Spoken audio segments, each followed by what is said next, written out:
One thing I will say about Exit State is that we were all pulling in the same direction, and we all kind of had that thing of the song is the most important thing. Yeah. And that is one thing I'd say about that band that was really, really cool. We got put forward to play with Muse. Right. So that's the biggest accolade you could ever get. Yeah. If you get asked to play with Muse for the UK tour, that's the point where you literally drop everything, don't you, and think, Yeah. we've done it. But afterwards, we're drinking in the hot tub and the snow was hitting me on the head. It was just one of them moments you never forget, you know what I mean? Like you feel like I'm on tour now, you know. Yeah. But the sound of that album, even to this day, I can't listen to it. It sounds like we're underwater. It was terribly produced. We kind of got a little bit screwed over in a sense, really, by the producer and everything. Maybe you could get together and re-record that album one day. Well, you know, I think Exit State ship sailed, sadly. Right. There's some people watching this podcast who are fans of that band, and they're always like, come on, lads, get back together. And I tell you what, I think we would do it, actually. We'd do it in a heartbeat for the people that came and watched us. Yeah. And you'll love this. This is how corrupt the music industry is. 101. One more song, one more song, one more song, one more song, one more song, one more song, one more song, one more song, one more song, one more song, one more song, one more song, one more song, one more song, one more song, one more song. Press record on that one. I'm surprised I don't have one of your mugs. I could have been like, cheers, endorsing your product. Basically, the Got it. There we go. I'll just pretend I'm drinking a brew. Yeah, go on, mate. That'd be good. we are good. Ready to rock and roll, Okay. Hello, welcome to the One More Songcast. We're back with another guest episode this afternoon. Are we still in? Yeah, we're this afternoon, yeah. Pointless comment of the week, 5 seconds in. And we are with the very well known in this area, very talented, Mr. Phil Ireland. How are we doing, my friend? I'm very good. He's man. the best groomed man in the game, I'm going to say. Yeah. Best groomed as well. Best groomed man on our podcast so far. Oh, that's all right. I'm not sure there's much competition, but I was going to Definitely say. not me looking at this. How are we doing, Phil? We good? Yeah, very good, man. Have you had a busy weekend with your gigs and yeah, stuff? really busy. Yeah, Good man, it's good been man. excellent this weekend. Good. So you can't complain as long as you're getting the shows in it and you're enjoying them. That's all that matters. mate. Really, so. Where have you been then? This weekend, I was at number 55s on Saturday night, Right, which in is a great Leyland. place in Leyland. Yeah, it's good, that venue, because they've been growing it more with the live music. Because normally Leyland's more known for like Market Alehouse. That's one of the bigger sort of venues, but it's really sort of gone well in there. You know, it's only a small place, but them intimate venues are awesome, aren't they? Yeah. Yeah, definitely. So that was great. We were discussing this. There's definitely a massive rise in the microbreweries, isn't there? And you have to be very adaptable these days in terms of. Well, that scene, I've got to be thankful for me actually doing what I'm doing now, because obviously years ago, as you'll find out, I was playing like session bass guitar and singing and writing music all over the place and stuff. So going into the acoustic stuff, part of the reason was because of the microbreweries opening up, because it's just. They all sort of know each other. So you play one or two of the venues, you kill it that night, and then they all want you, but you don't. Yeah, And it just snowballs really from there. Yeah, it's beautiful. Like the main one I do in Leyland is Indigo. The only problem with it is lugging your gear upstairs. But other than that, the sound's It's a shame great in you've there. got the venue with it. It's the only upstairs one that you have to do. Yeah, it's a great venue though. I love playing there. Even if it's a quiet crowd, they're always loud on a Sunday as well. I think I saw your name on the wall there. My last Sunday gig there was like a Saturday night in there. Yeah. Because it is a bit of a club environment in there. That's what Danny's gone for. It has a club vibe, especially, well, if you do go in on a Saturday night, they're just banging tunes out in there, you know, so it's good. So, Wicked. right, we get on with the first question, shall we? Yeah. So we start our podcast with a question that's very broad, but it sort of eases us in. So what does music mean to you? Oh, that's a big one, isn't it? That's a big one. I should have maybe have watched one of your other podcasts and been like, I know what to say to that. Should have had a box of tissues down the side for you to talk about your emotions with music. Yeah. You know. Well, I didn't realise it was this kind of podcast. For me, music to me is my life. It's everything. But even when I was younger, I found it was escapism for me, actually, when I was younger.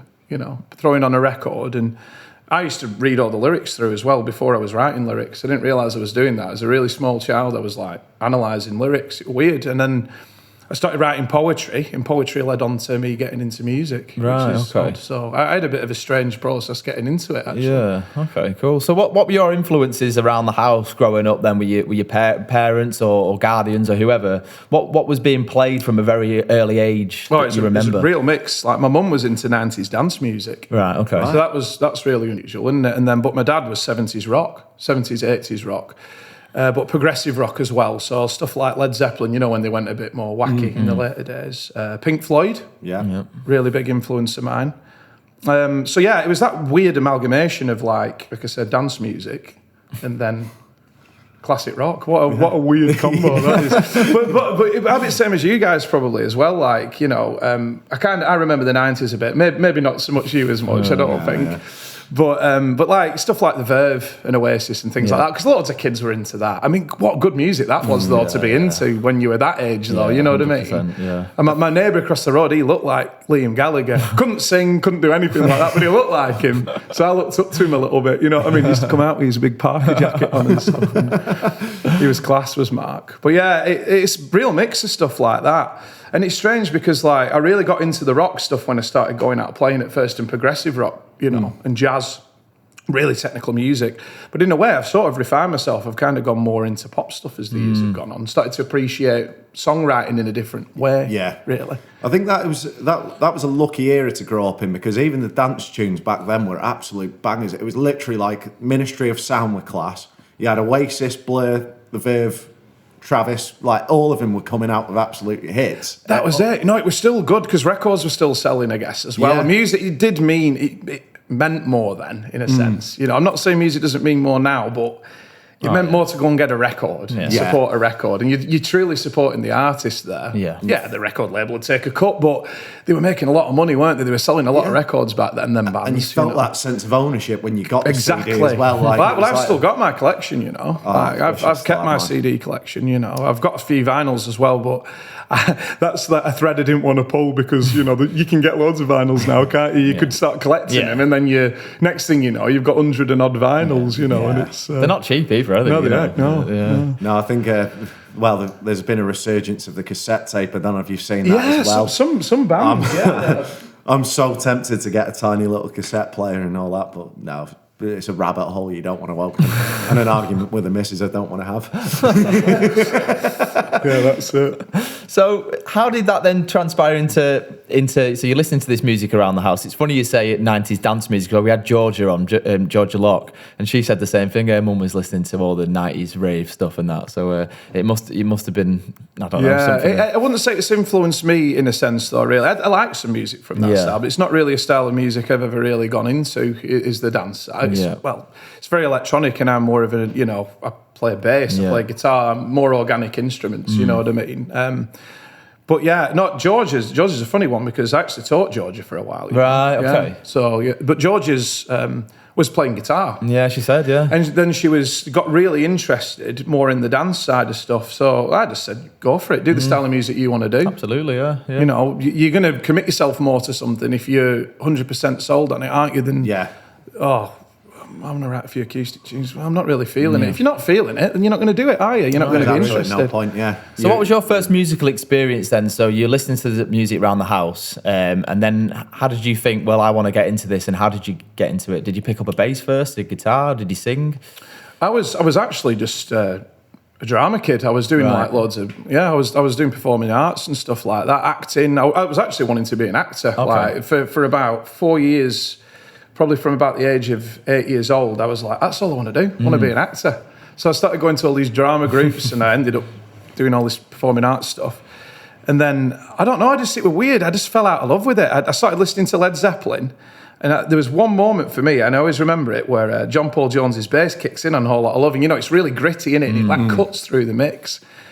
And for some strange reason, I thought, you know what? I want to do that instead. Literally that one moment. And that's why I'm glad I can remember it. I was like, I want to play bass. Right. I think I was getting a bit disillusioned though with all the acting stuff. Like, I know, dead young getting disillusioned. Like, I didn't even give it a chance. But you get me though. It was the case that there was loads of people dancing, loads of people singing, and it felt a bit twee for me. I don't know what it was. I felt like it wasn't my creative outlet. I get what you mean. Yeah, it was more the showy stuff rather than actual acting. I wanted to actually, write stuff and be a bit more gritty with it. I guess I was getting to that age when I was a teenager as well. So because I was 14 when I picked my bass up. First time, believe it or not, I started music quite late. Really, some people said, "Oh, you've probably been playing since you're 4 years old." I was like, I wasn't 14. I picked a bass up. Yeah. Never looked back. So what sort of stuff did you start off learning? Because on the bass, it's generally quite simple riffs. What was the first song you remember learning and like really falling in love with the bass once you started playing? Oh, first song. Well, I had to do a whole lot of love first, didn't I, after hearing it? I had to, because that was the inspiration, A 70s track, and it inspired me, and God, was it getting near 2000s then? But that's music for you, isn't it? Yeah. Whatever era it is, it can inspire you whenever you are, can't you? And but I picked it up and I started learning a whole lot of love, but I found that at first, I was playing it with a pick a little bit, and I was like, no, stuff that. You've got to play bass with fingers. I was dead militant about that, like you do when you start.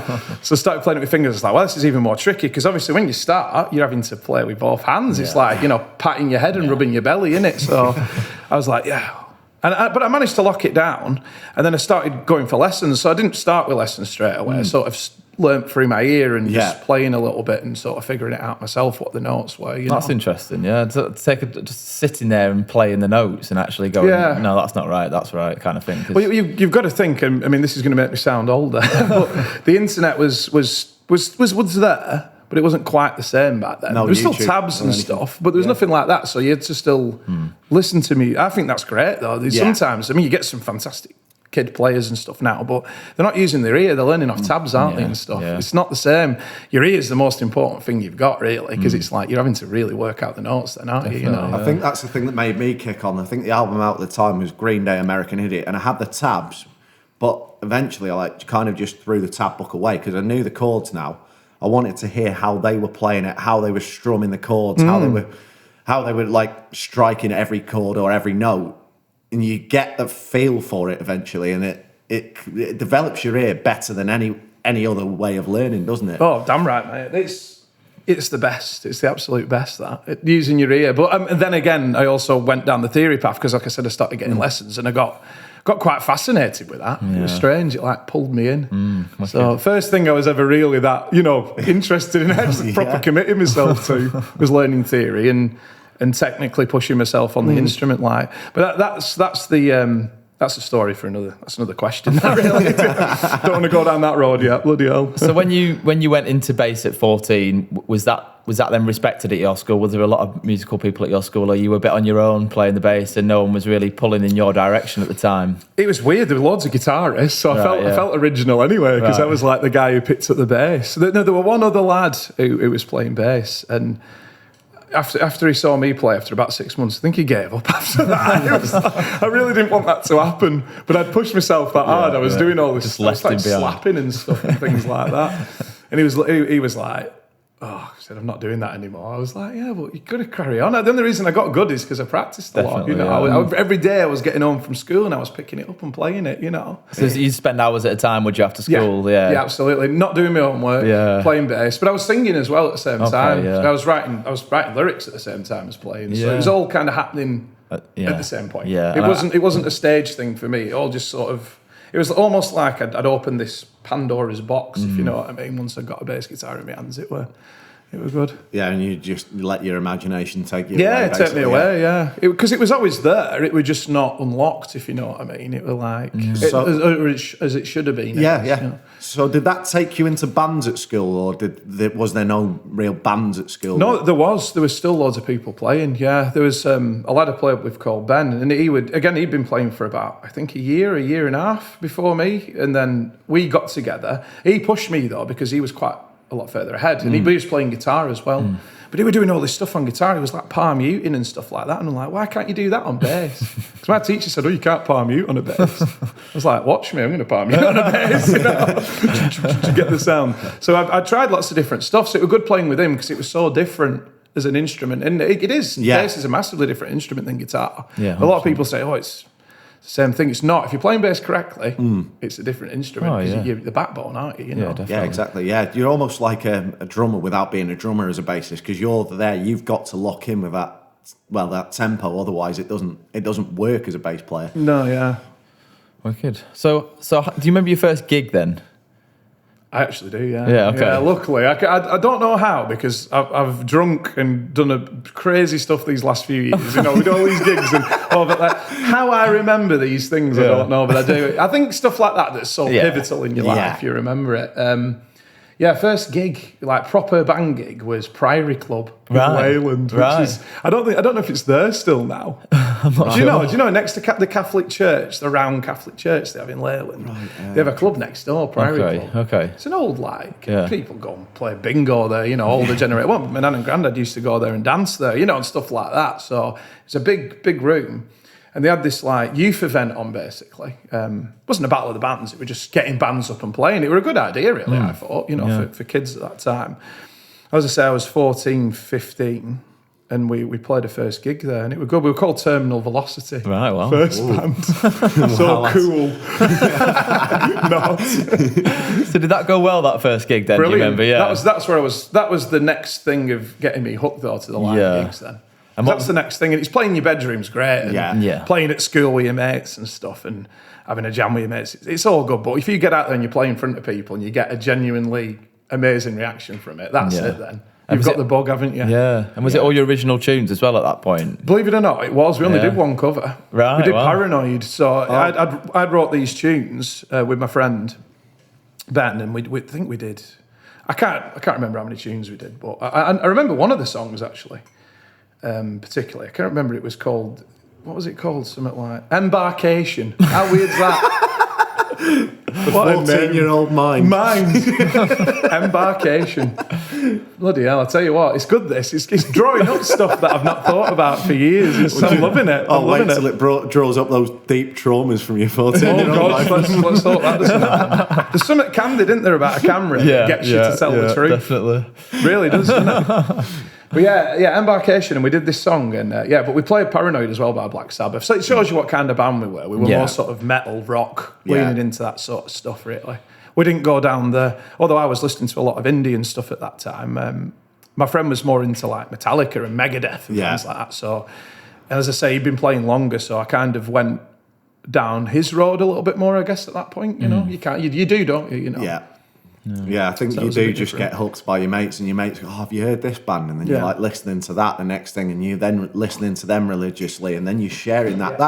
That experience when you're young is, I think that's so pivotal to a musician to really get you hooked into it. Yeah. So how long did that band actually stay together? Oh, this is an interesting one. Well, we changed names, you see. So we ended up playing gigs in Preston, but we became a progressive rock band eventually. Yeah. So I stayed with the same guy, a lad called Ben, and we were writing music, and we that's where we really started, like people started realising that we were technically really good musicians as well. Because that's one thing I didn't mention, is that the reason that I was listening to a lot of metal is it's very technical music. Some of it's incredibly technical. Yeah. But then we started listening to like Dream Theater. Have you heard of that band before? And bands like that. That's what we started listening to. So we were playing stuff like that. And I got a 6-string bass. I saved up and bought a 6-string because obviously there's more range, there's more lower notes, more higher notes. And I got into all the tapping side of stuff and singing as well while I was doing it. And we went out playing in Preston, and people were just like, wow, who are these two lads like? So we ended up with this really technical drummer as well called Matt. We played with him, and that band evolved into a band called well, it was quite funny at college. We had like a bit of a irreverent name called Morning Wood. Just to take the piss. We thought we're going to get noticed being called that, but morning, not Morning Wood, Morning Wood. Yeah, so we took taking the Michael. But then we evolved the name Spiral Tower because we wanted something a bit more serious, and it was something from a book I'd been reading, Spiral Tower, and I just thought I quite like that name. Let's go with that, you know. Yeah. But subsequently, everybody started calling us Spinal Tap. So the joke kind of of stayed with us, if you know what I mean. So good. So did you? So I've heard that singing and playing bass are two very difficult things to do. Is that because you were doing that so young? Was that just second nature? To you then at never. Point? It's weird. I practiced it, but I never sort of practiced it. I was just doing it. If you get what I mean. I was like, right, I'm going to learn this bass line. I'll learn the vocals as well while I do it. So I was doing it at the same time, if you know what I mean. It was very strange. Don't get me wrong though. Some songs really challenge you because you're playing a completely different rhythm. Well, that's sort of what I was meaning. So you have to split your mind. It's all right strumming and playing because you can get in a rhythm and you can sing. But when you're having to do that, you have got to practice quite a lot at getting that right. So certain ones will test you.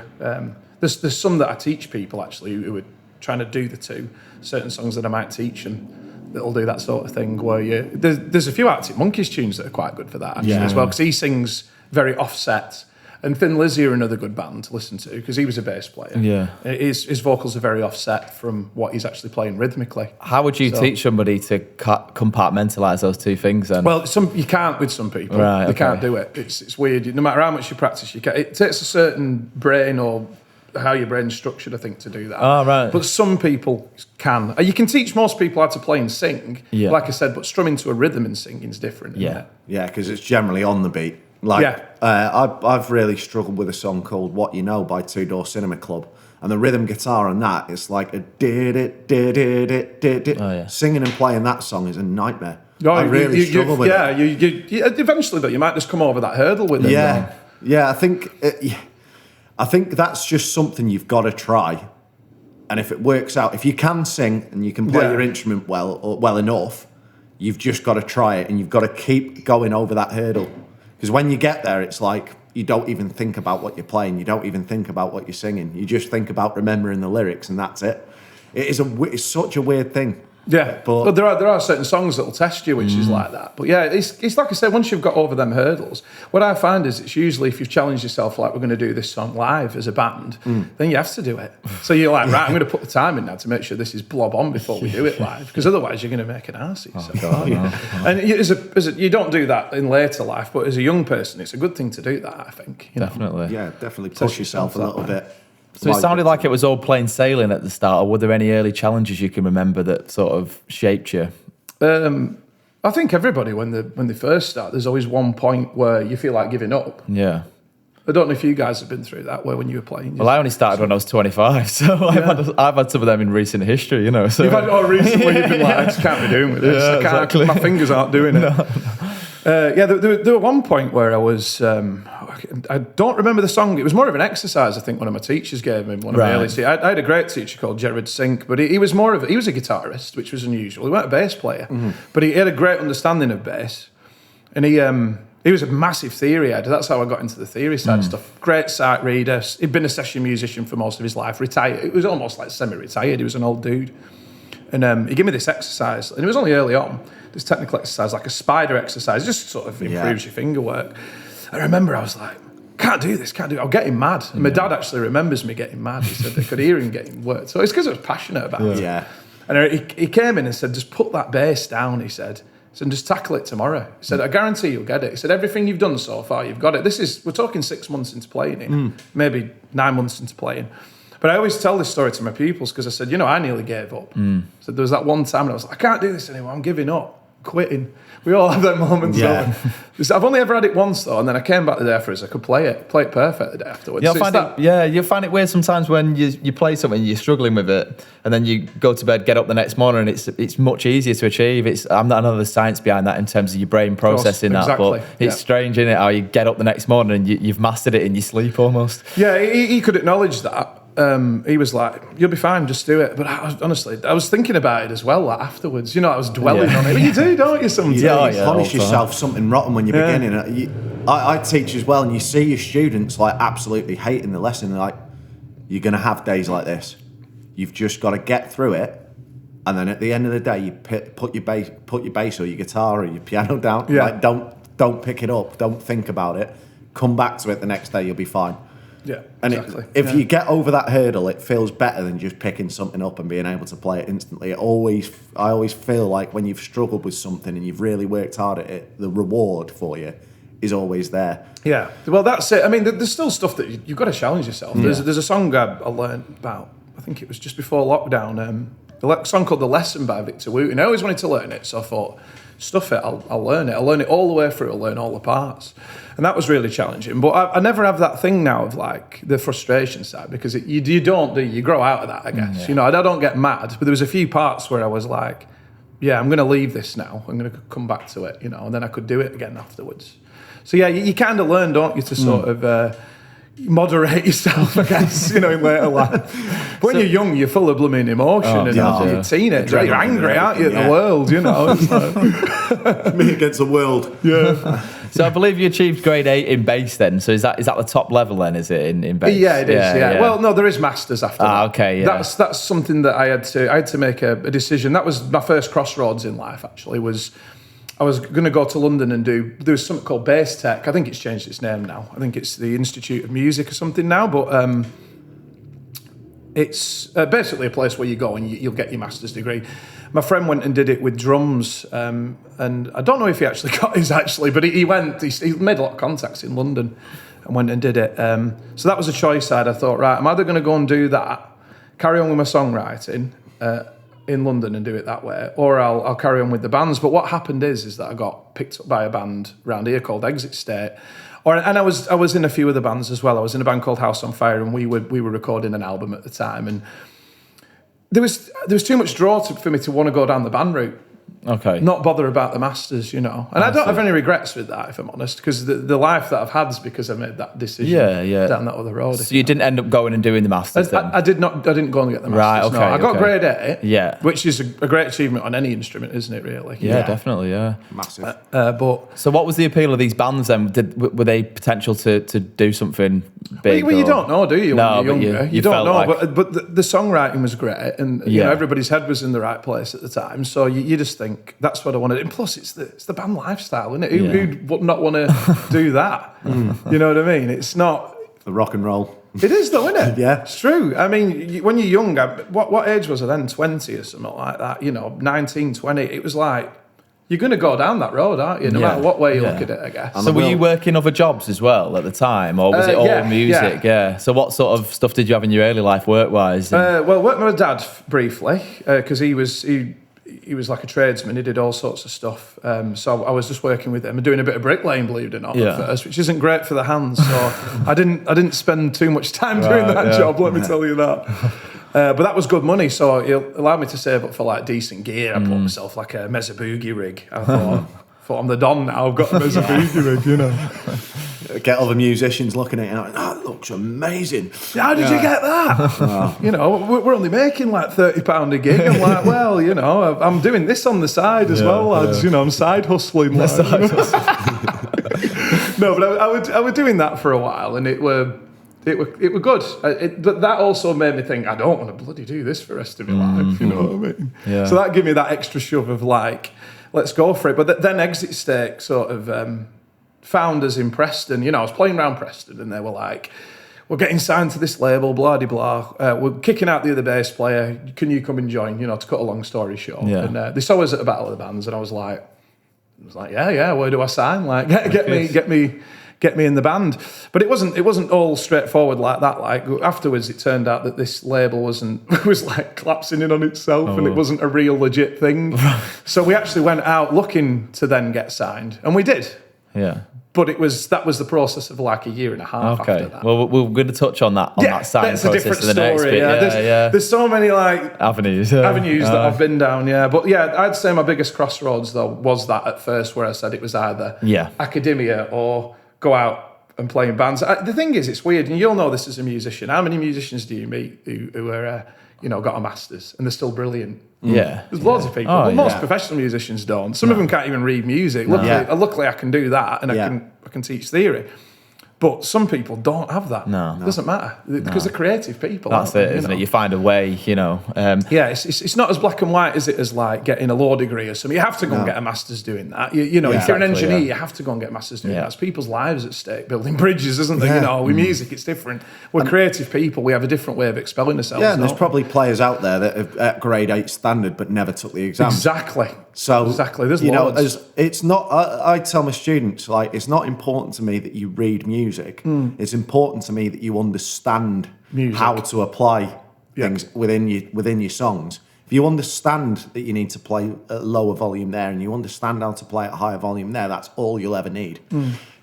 It does make the world of difference if you just understand what you're trying to apply. And even if you look at a sheet of music and still confused by it 20 years later, it really doesn't matter. Yeah, and you can always go for lessons to improve that side of things. Yeah. Do you know what I mean? That's the thing. You're never too old to learn something new, are you? You know, that's what I say to people. Definitely. I think that's what we found interested about this. Like you say, creative people coming on, they've all got different journeys to their songwriting and whatever else that they're doing. So it's every episode is slightly different, which is good. Well, we're all on different paths, aren't we? In terms of what we're doing, and it's ace, really. It's as long as you're applying yourself to what you're doing, I guess, really. That's a big point. Being consistent at what you do is a massive part Definitely, of it. mate. Right, we're going to have a quick break there because you can see we're about 30 seconds away. So, cheers for the first part, Phil. And No worries. We'll see you for part 2, which is more about the labels and that kind of thing. So, see you shortly. Cheers. Hello, it's Luke from the One More Songcast. I'd just like to go and check out an open mic night hosted by the Shepherd's Ale House in Chorley. It's the third Thursday of every month and it's hosted at 7 o'clock by a guy called Casper Mason, who is a very good local musician in the area. It's very much a community pub, the Shepherd's Ale House, so it'll be a very encouraging environment and people will be listening attentively to whatever you're performing. So go and check it out, the Shepherd's Ale House open mic night. Right, welcome back, part 2 with Phil Ireland. Right, Phil, we're going to talk a little bit about working with labels and how that sort of came about. So you said it was the choice between going to uni and studying a master's or moving into the bands. You chose the bands, so then talk a little bit from that point what happened. Yeah, well, with the band situation, as I say, I was in quite a few bands in Preston still first, and that was awesome. I was in, like I say, a progressive rock band. I was in 2 actually. I joined another one called King Casanova, which is another weird name. They've always had weird names, these bands, haven't they? But people remember them. I was doing progressive rock with them, and that's when obviously that band sort of moved into becoming House on Fire. So this is the link, and then House on Fire was playing Battle of the Bands, and that's where I got discovered by Exit State. Now, that band wasn't signed at the time, but we became signed, and that's through a lot of hard work. We basically hit the ground running with that band. We went and met this guy who turned out to be BS, offering us the world. Offering us the world and this contract, and used to work with Simon Cowell, and we went round to his house, and it was just all a lot of nonsense. You could smell it even in the conversation. You could smell the BS. So anyway, we left that, and we didn't go down that road, and we just went for it ourselves. Then we started playing gigs all over the country and stuff like that.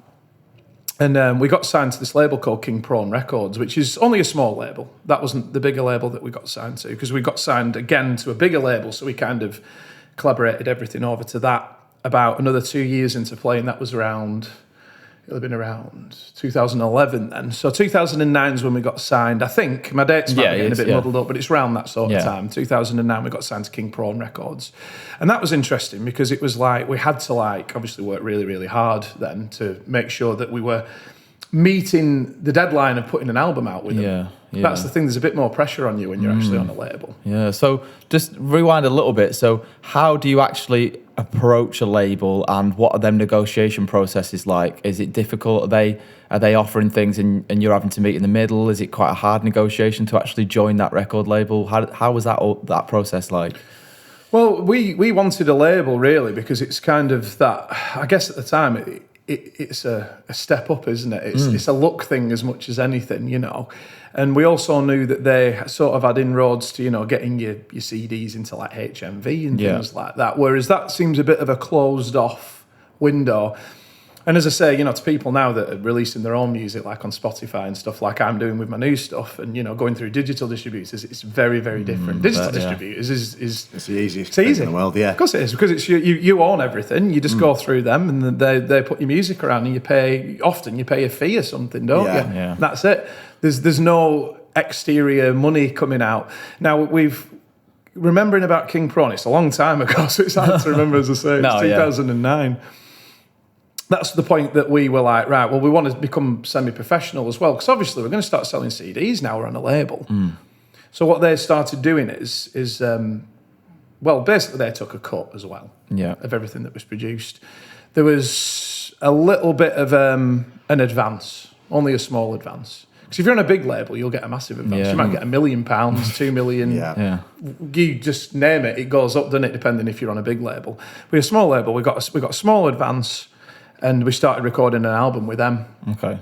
Because we did an EP. Now, how we got signed to them, by the way, and this is me backtracking a bit again, is we did an EP called Bad Days EP at the recording studio where this label had started. And that's how they discovered us, I guess. You know, it wasn't just through the gigging; it was through that process. So they saw, if I'm being real, they saw that recording process and were interested in the single was really good as well. Like we got Ray Staff in London to master it, who's like one of the top mastering agents in the world. You know, he's done Peter Gabriel, he's done all sorts of stuff. So we were already starting to go in the right direction. But it was like that thing of. This is the way to go now. Let's go down the King Prawn route and see what happens. King Prawn curry. So did they help you with all the marketing? I imagine marketing was a bit different. Yeah, well, it was massively different back then. Yeah, there would be a certain element of marketing from them. I'll be honest with you, really, they didn't do a lot for us. Right, okay. That's been really real about it. Yeah. This is the reason I'm on no label now, you know what I mean? I'm not interested in even being anywhere near a label now or getting signed, you know, unless it was somebody who was big enough to give you a big enough advance. Because that's when you could then spend your money on the advertising. Because like you said, advertising is a massive part of it. Your brand is a massive part of it. But back then it was very different. So what we did was Facebook and MySpace. This is how far back we're going. Yeah. So MySpace and Facebook, we were in control of our marketing. So they didn't do an awful lot. Oh, so they didn't do Not an awful lot, because this is the beginnings now of what the world that we live in, really, isn't it? Is the world of...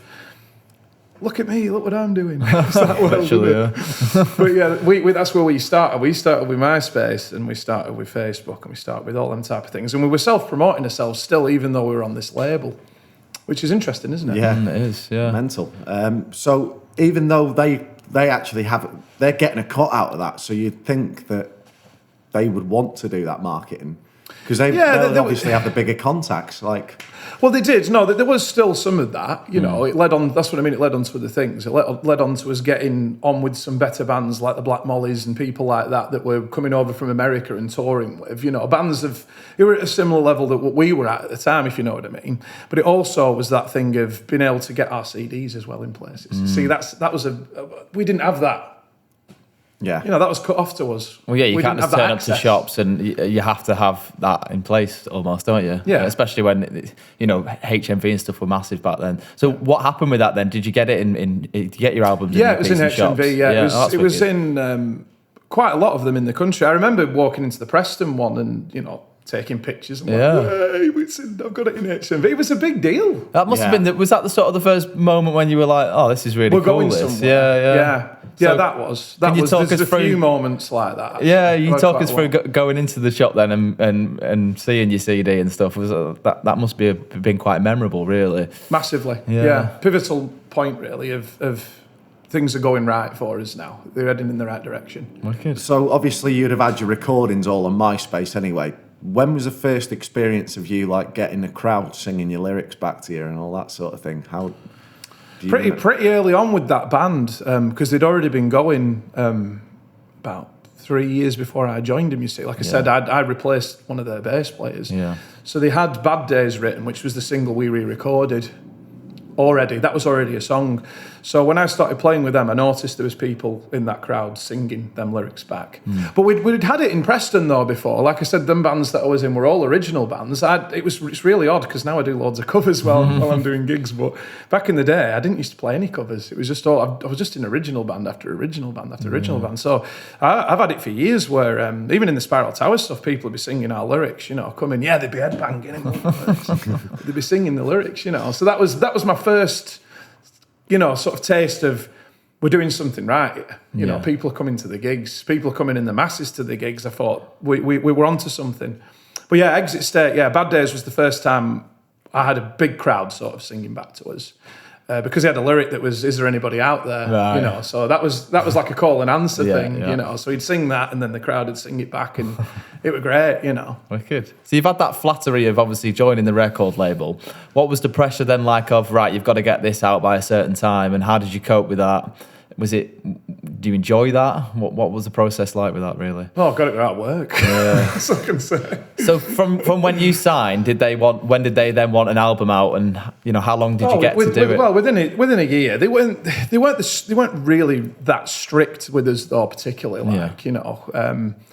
I'd say the second label there was more pressure in the second label we got signed to because they had so many more bands on the roster. So they kind of expect you to be up there with that standard of what they're putting forward, if you know what I mean. Yeah. But arguably, I'd still say we were one of the better bands on that label still then. But it didn't matter. That's a story for another day. That's to be honest with you.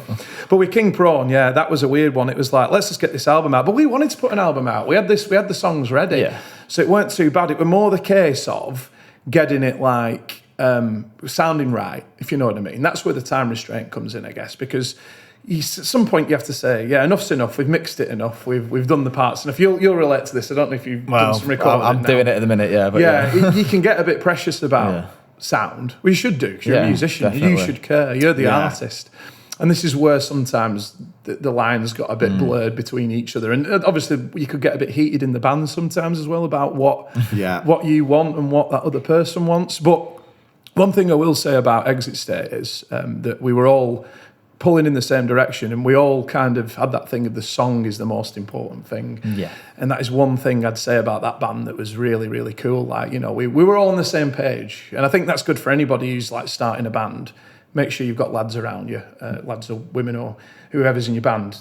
You're all pulling in the same direction. You all want the same thing, because cracks will soon form otherwise, and it won't work. Yeah, I think that is the most important thing. When you've got different influences in a band, that can be harder, because someone will like do a demo and they'll produce it a certain way, and it's like, no, it doesn't work for our sound. We need it a bit cleaner than that. And they're like, no, but that's not what I like. As soon as that comes into it, then you're already on a sticky patch, if you like. You are, yeah. I mean, just imagine if you got signed to a band where, like I said, it was all sorted. Essentially you're coming in as a session musician. And luckily with Exit State, never had that, because they wanted me to write better bass lines. The old bass player was a bit of an amateur, I think. He would just, root notes. Yeah. So they wanted someone who could play bass, who'd had that experience for quite a few years. And that's why we re-recorded that song as well. That's how we got signed, I guess. We re-recorded the song, got it mastered, it sounded better. And then that led on to other things. I guess that's another good thing for people, is don't be precious about your music, in a sense. Sometimes you've got to re-record it and get it sounding better another time. I was going to say about that. Like, obviously at that point, you're then getting producers involved. So that's an extra creative mind. Did you find an element of that difficult, handing over some of the power, and the producer going, well, no, I wouldn't do that part, or was he quite happy with your parts? Did you ever have that experience? Yeah, that's the first time you really experience it, where you realise it's not all your own creativity, is it? There's always going to be collaboration, isn't there? Wherever you know, even the stuff I'm doing now, I'm always happy to hear what the producer has to say or whatever. It's all my own stuff now. Obviously, I'm writing the majority of it, but I think collaboration's a key part of moving forward with any of that type of stuff, definitely. Yeah, I mean, because I've spoke about this on the podcast before, but I went into a studio session only about less than a year ago, and when I went in there, I said, well, I've got this part, and straight away the producer heard about 3 notes and went, no, that's not it. Like, wasn't like, that's shit, fuck off with that. It was more, no, that's not up to standard. Yeah, they've got a way of doing it, haven't they? Where you're like, okay, right, maybe not. And it was like, well, what do you suggest? And they come up with a part, and you're like, how didn't I fucking hear that? That's perfect. And it's like just 2 notes. Brilliant. It's, I guess they're working with so many bands, and if a producer gets your sound as well, knows what you want to do. Yeah. The third album's a good one to mention. Again, we're on a different label when we did the third record. We did one called Let's See It All. We recorded with a guy. I wish I could remember his name. It might come back to us. It's up there somewhere. It's that drinking I was telling you about. This is where it catches up with me. He produced this album, and he was a stickler. Like, it was one of these guys where we went into the studio, and literally he's like, we do it my way and that's it. But we knew. That's why we got him, because he was brilliant.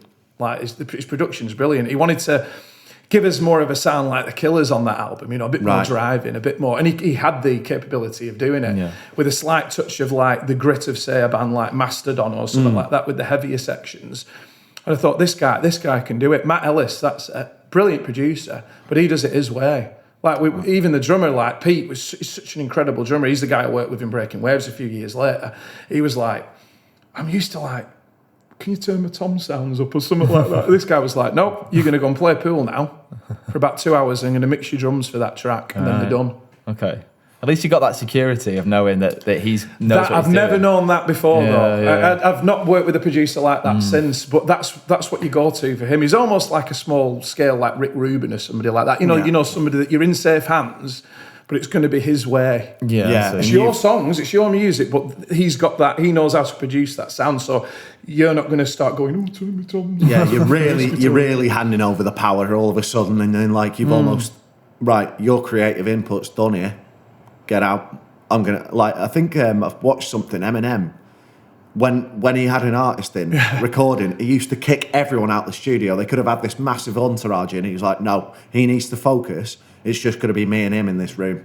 Get out. Brilliant. I love stuff like that. It's brilliant. Yeah. But I think sometimes it's just that, like you said, not being too precious. You've gone to them because they know what they're doing. Let them do the job. Yeah. It is hard. It is very hard though because it's your baby. You've got to be very good.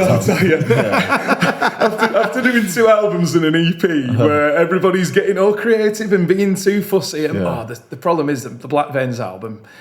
If you had Roy sat here from the band, he'd talk to you for 2 hours about that album just alone because there was so much politically wrong with the band. That's where we swapped labels, all sorts of stuff went on.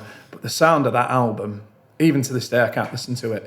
It sounds like we're underwater. It was terribly produced. We kind of got a little bit screwed over in a sense, really, by the producer and everything. It was a horrible part of what happened with the band. It actually left one of the guitarists leaving the band, and we had to find a new guitarist. But it was weird because it was right in the middle.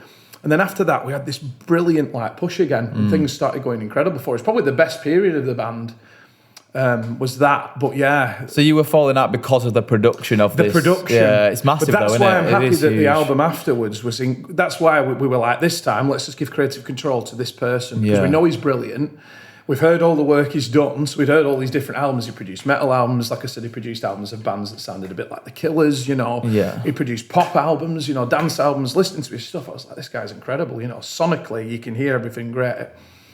So we just give him, like I said, give him the reins. It's our song still. It's all our sort of stuff. He's going to advise us a little bit in places, but he's going to produce it. And we needed that. So after that Black Veins album, good God. Even to this day, like I said, it's just... I'm not proud of that. I'm not proud to be part of that album. I'm proud to be part of the process with the lads because I love the lads to bits. But that album was maybe you could get together and re-record that album one day. Well, you know, I think Exit State ship sailed. Sadly, there's some people watching this podcast who are fans of that band, and they're always like, "Come on, lads, get back together." And I tell you what, I think we would do it. Actually, we'd do it in a heartbeat for the people that came and watched us. It's just harder now because, I think Roy sold all his gear, and I'm the only person who's professional, carried on being professional. Yeah. 2 of the lads stopped doing it. You know what I mean? Said I'm just fell out of love with music, so they stopped being musicians. You know what I mean? So with the record, so you're signed to the record label. Do they then designate you a producer, or do you have to go and find your own producer, or is it the same thing when you're with that record label? Are you recording with them, or do you get what I'm saying? Yeah, no, I 100% get it. Because with that bad recording, then could you have just chosen somebody else, but you chose to choose him, or was that the record label's doing? We were still on that other record label, you see. Yeah. So what happened is that we ended up with the same producer. A guy I won't name, but we ended up with him. And it wasn't a good decision for us, really. We should have known, really, after the first record, because sonically that didn't turn out how we wanted either. Yeah. The only one that did was the EP, but Ray Staff mastered it. Okay. So that's the difference. And Ray Staff, as I say, is incredible, you know.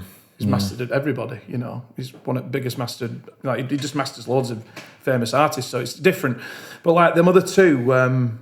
Yeah, even the first album's not right. If you got all 4 lads in the band, we'd tell you why. You know what I mean? But the third album's awesome. Let's See It All sounds brilliant. That's the one where we handed over that creative control. You see, and you were at a new record label then. So do you want to tell us a little bit about that other record label? Was that a much better experience? Rock Sector then? Records, Manchester-based label. So again, there was just a bigger wealth of artists that we were tapped into then, really. They had connections all in Europe, in the States. You know, it was just a bigger bandwidth, really. And that's when we started doing gigs, like in Europe. We started doing Belgium, we started doing France. Did a little tour up in Finland, actually. That was the weirdest one we did. Yeah. That was good. Wicked. So that must have been another pinch me moment then, I imagine, when you're doing gigs all around Europe. And do you say you went in America as well? Or? Yeah, America was with Breaking Waves. That was the band after. Okay, after Exit State, yeah. So talk us a little bit about some of them gigs abroad then. Just the general experience of actually being a touring musician, I suppose, and some of your most memorable memories, I suppose. All right. Yeah. Oh, there's many. Let's rip that Band-Aid off, shall we? Let's go for it.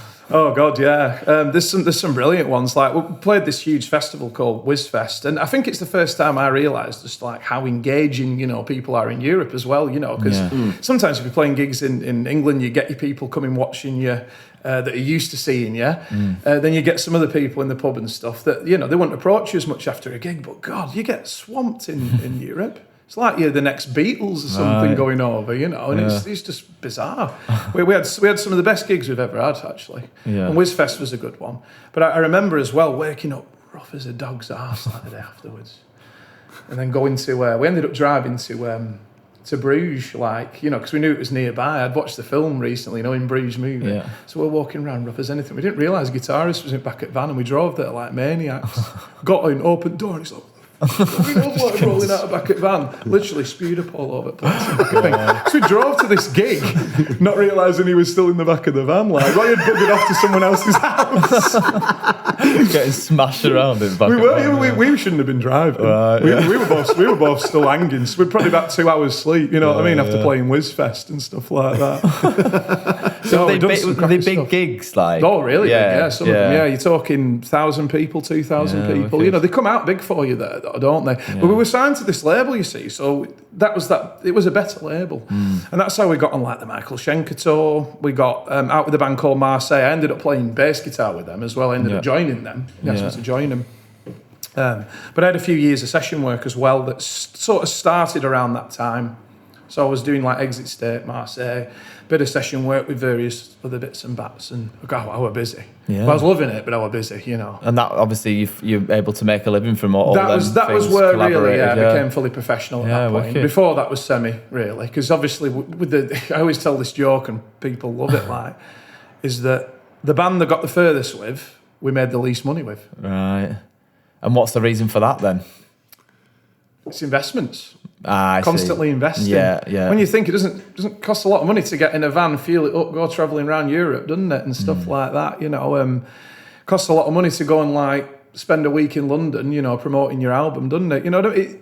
It's all stuff people don't see. You don't get me wrong, we're still taking a bit of a cut from it. Yeah. But it's not enough to make a decent living out of, if you know what I mean. And all the promotion, it's paid promotion. Everything's paid promotion, isn't it? You can't do any sort of promotion, really, unless you get really lucky and get a massive following on social media. You're not going to be able to do anything without paying for something, really. Yeah, like I said, we had a healthy fan base all over the country, all in Europe and stuff like that, but it wasn't... We still needed to get on that next step of the ladder, and that's where investment would have come in. We'd have probably had to invest a lot more, actually, take a loan out or something like that and do that, but luckily we were managing to sort of just make ends meet with it, which is good. I still think we did really well, really, I think, from it. But if we'd have got that extra just big break, which we nearly did, it'd be probably quite interesting to tell you about that. Definitely, we had a pivotal point where it was really, really I think we'd have gone if we'd have gone down that other road, but that was that's another question for us later, I guess. We'll save that for a new part, I reckon, a fresh part, yeah. So talk to us a little bit more about some of the stories on the tours and stuff like that. Have you got any funny stories or just moments where you're thinking this is class, interactions and, whatever else? Oh, God, yeah. Well, the Finland one was the first time I realised how nuts we all were in that band, you know what I mean? we went to this like ice lodge. They booked as an ice lodge, the band that we were with. Lovely lads, still mates with them now. A band called Rock Fuel, actually. Finnish band. They've disbanded now, but we ended up going to this and we cut a hole in the ice and went ice hauling. Now, this is again hungover as shit from the night before. We played Pampas National Dag Festival. I'd probably had like about 2 hours sleep or something like that. Cutting a hole in this ice, put a ladder in and we were jumping in one after another. Honestly, you can't remember your name, mate, when you do that. Like, you're going, you all right, Phil? I'm like... honestly, it's a thrill. Has to work to get your voice up. You're like, yeah, I'm all right. Yeah, jumping in this, it's like -3 because it's full of salt. It's like an inland sea, isn't it, that they have in Finland. Yeah. There's a lot of lakes, salt lakes, and good God, I've never experienced like anything like that before. But afterwards, we're drinking in the hot tub and the snow was hitting me on the head. It was just one of them moments you never forget, you know what I mean? Like you feel like I'm on tour now, you know? Yeah. It's probably that rock star moment you fight. Like, is it the moment you felt, yeah, I've made it now? Like, whatever happens now, I've made it. I'm happy with where we've got to. Oh, no, that was... There's been a few moments... No, my biggest moment was Shepherd's Bush Empire for feeling like, this is it, we're on our way now. That's my moment where I thought, this is it. We're gonna. It's not just gonna be the 15 minutes of fame now. It's gonna be we're gonna get the recognition because we're in the magazines then because you're getting reviewed, aren't you, by all the big people in London and stuff like that. And that was the moment because we had to get the security had to like blooming escort us through because there's people mobbing us coming out because we played on this gig and we killed it that night. Yeah. So, and I thought, this is it. I want to be doing this for the rest of my life now, you know. Yeah. But it's fleeting, though. You know, it is fleeting because week afterwards we were back and we were playing the week after. Nothing wrong with the place. A place called Heart to Towler, you know, in Tottington. It was on the scene, but it's only got a little stage and stuff afterwards. Playing to our, fan base that we used to playing to. 100 people there. But when you go from playing to 3,000 to 100 week afterwards, it's very... humbling. Yeah. Let's just say that. Keeps you level-headed if you like. It does. But that point was very exciting, though, because we were like, what next? And I guess we got a bit too ambitious. We should have probably been living in the moment more. And I'd give that as a piece of advice to anybody, you know, anybody who's young. I'd say that to all my peoples. You know, if you ever get any success, make sure you're enjoying it at that time. Don't be thinking what's next. Yeah, it's good, but don't get overly ambitious. Enjoy the moment because like I said, it can soon pass sometimes, and you're craving it again, and it's like that's when it becomes a bit of a drug in a sense, really, you know. Yeah, that's the issue, isn't it? Because you hear so many other people who were very ambitious, like you can't stop now. You need to keep going. Don't like once that success is done, go on to the next one. You've got to go straight onto the next thing. But then everyone also has those regrets. Yeah, I kind of regret not taking it in a little bit more. So. Yeah. Exactly. There's always. I think that one's going to be a different experience for everyone. So obviously, in that line, we're going to make this one quick because we're running out of time. But what was it like actually? Yeah, I mean, I can imagine you probably would have been into Scorpions and UFO. So when you actually meet Michael Schenker on a tour, did he interact with you? Was he a bit standoffish? Was it you and him or? No, he was actually nice, just very quiet. But he was a recovering alcoholic though, so he was having a bit. You know, it was his first tour back for years. So, we cut him a bit of slack really in that sense. I mean, he came and watched the sound check a few times. He was never at the side of the stage. The drummer was the bass player. They really liked us, so they came and watched us. Schenker was aloof, let's just say that. But I wouldn't slag him off. Like I say, you could tell he'd been ill. Yeah, in some form. He basically looked like a good meal. He'd kill him, you know what I mean? Wow. He was skinny as out, you know. But recovering alky and great guitarist still, though, you know. Ridiculous. Yeah, ridiculous guitarist. I remember getting introduced to UFO, Christ, when I must have been about 13, 14. I'm thinking, why is my guitar teacher giving me this? I'm not even near the technical level to be able to play this stuff. And it was just the riff of, I can't remember what song it was by UFO. But I'm like thinking, wow, how are you expecting me to play this stuff? It was a good guy. That tour was awesome though. It was that's probably one of the best weeks of my life that we played, you know. I still remember it very fondly, that tour. Yeah. Definitely. So did you always find yourself coming back to Leyland? Were you always still living in Leyland, or did you end up having to move to London or somewhere else? Lived in a few places. No, I've always lived in the northwest. Lived in Preston briefly. Yeah. I've moved back to Leyland, and then it's weird because I've lived in like flat in Leyland, and I've moved back to my parents when money dried up. Yeah. It's very up and down, this game. Yeah. Briefly lived in Manchester. A few places. Wicked. But the good thing is the label was Northwest based though, so really, we played London a lot. I mean, like I said, we were having to stay in hotels quite a lot in London because we kept getting a lot of opportunities there. Because obviously, as you grow as a band, it's the place that you play quite a bit, isn't it? Yeah, definitely. So we stayed in quite a few hotels, but again, that was costing us money. So we probably could have done my moving there, couldn't we? In hindsight, I guess. But then again, that's going to cost you even more money. Expensive, isn't it? Anyway, right, we'll take a quick break there and we'll talk about the music videos and other bits and bats. So we'll see you shortly. Cheers. Hello there, it's Lee here. Thanks for taking the time out of the episode to listen to me chat. I wanted to tell you about the changes again in my social media platforms. So, all my stuff is going to be on Lee Edgerton Acoustic across all social media platforms, and that's going to cover what we do here on the podcast and also my solo acoustic gigs. But Defined By is a separate entity now. I invited Mike, Jen, Abby and Luke along to be a part of the Defined By lineup, and it turned out to be more than just a band playing my original songs. It's their band as much as mine, so you can now follow us, everything we do, on Defined By Band on all social media platforms and on definedbyband.com, which is our brand new spanking website. Thanks very much for checking us out. Back to your episode.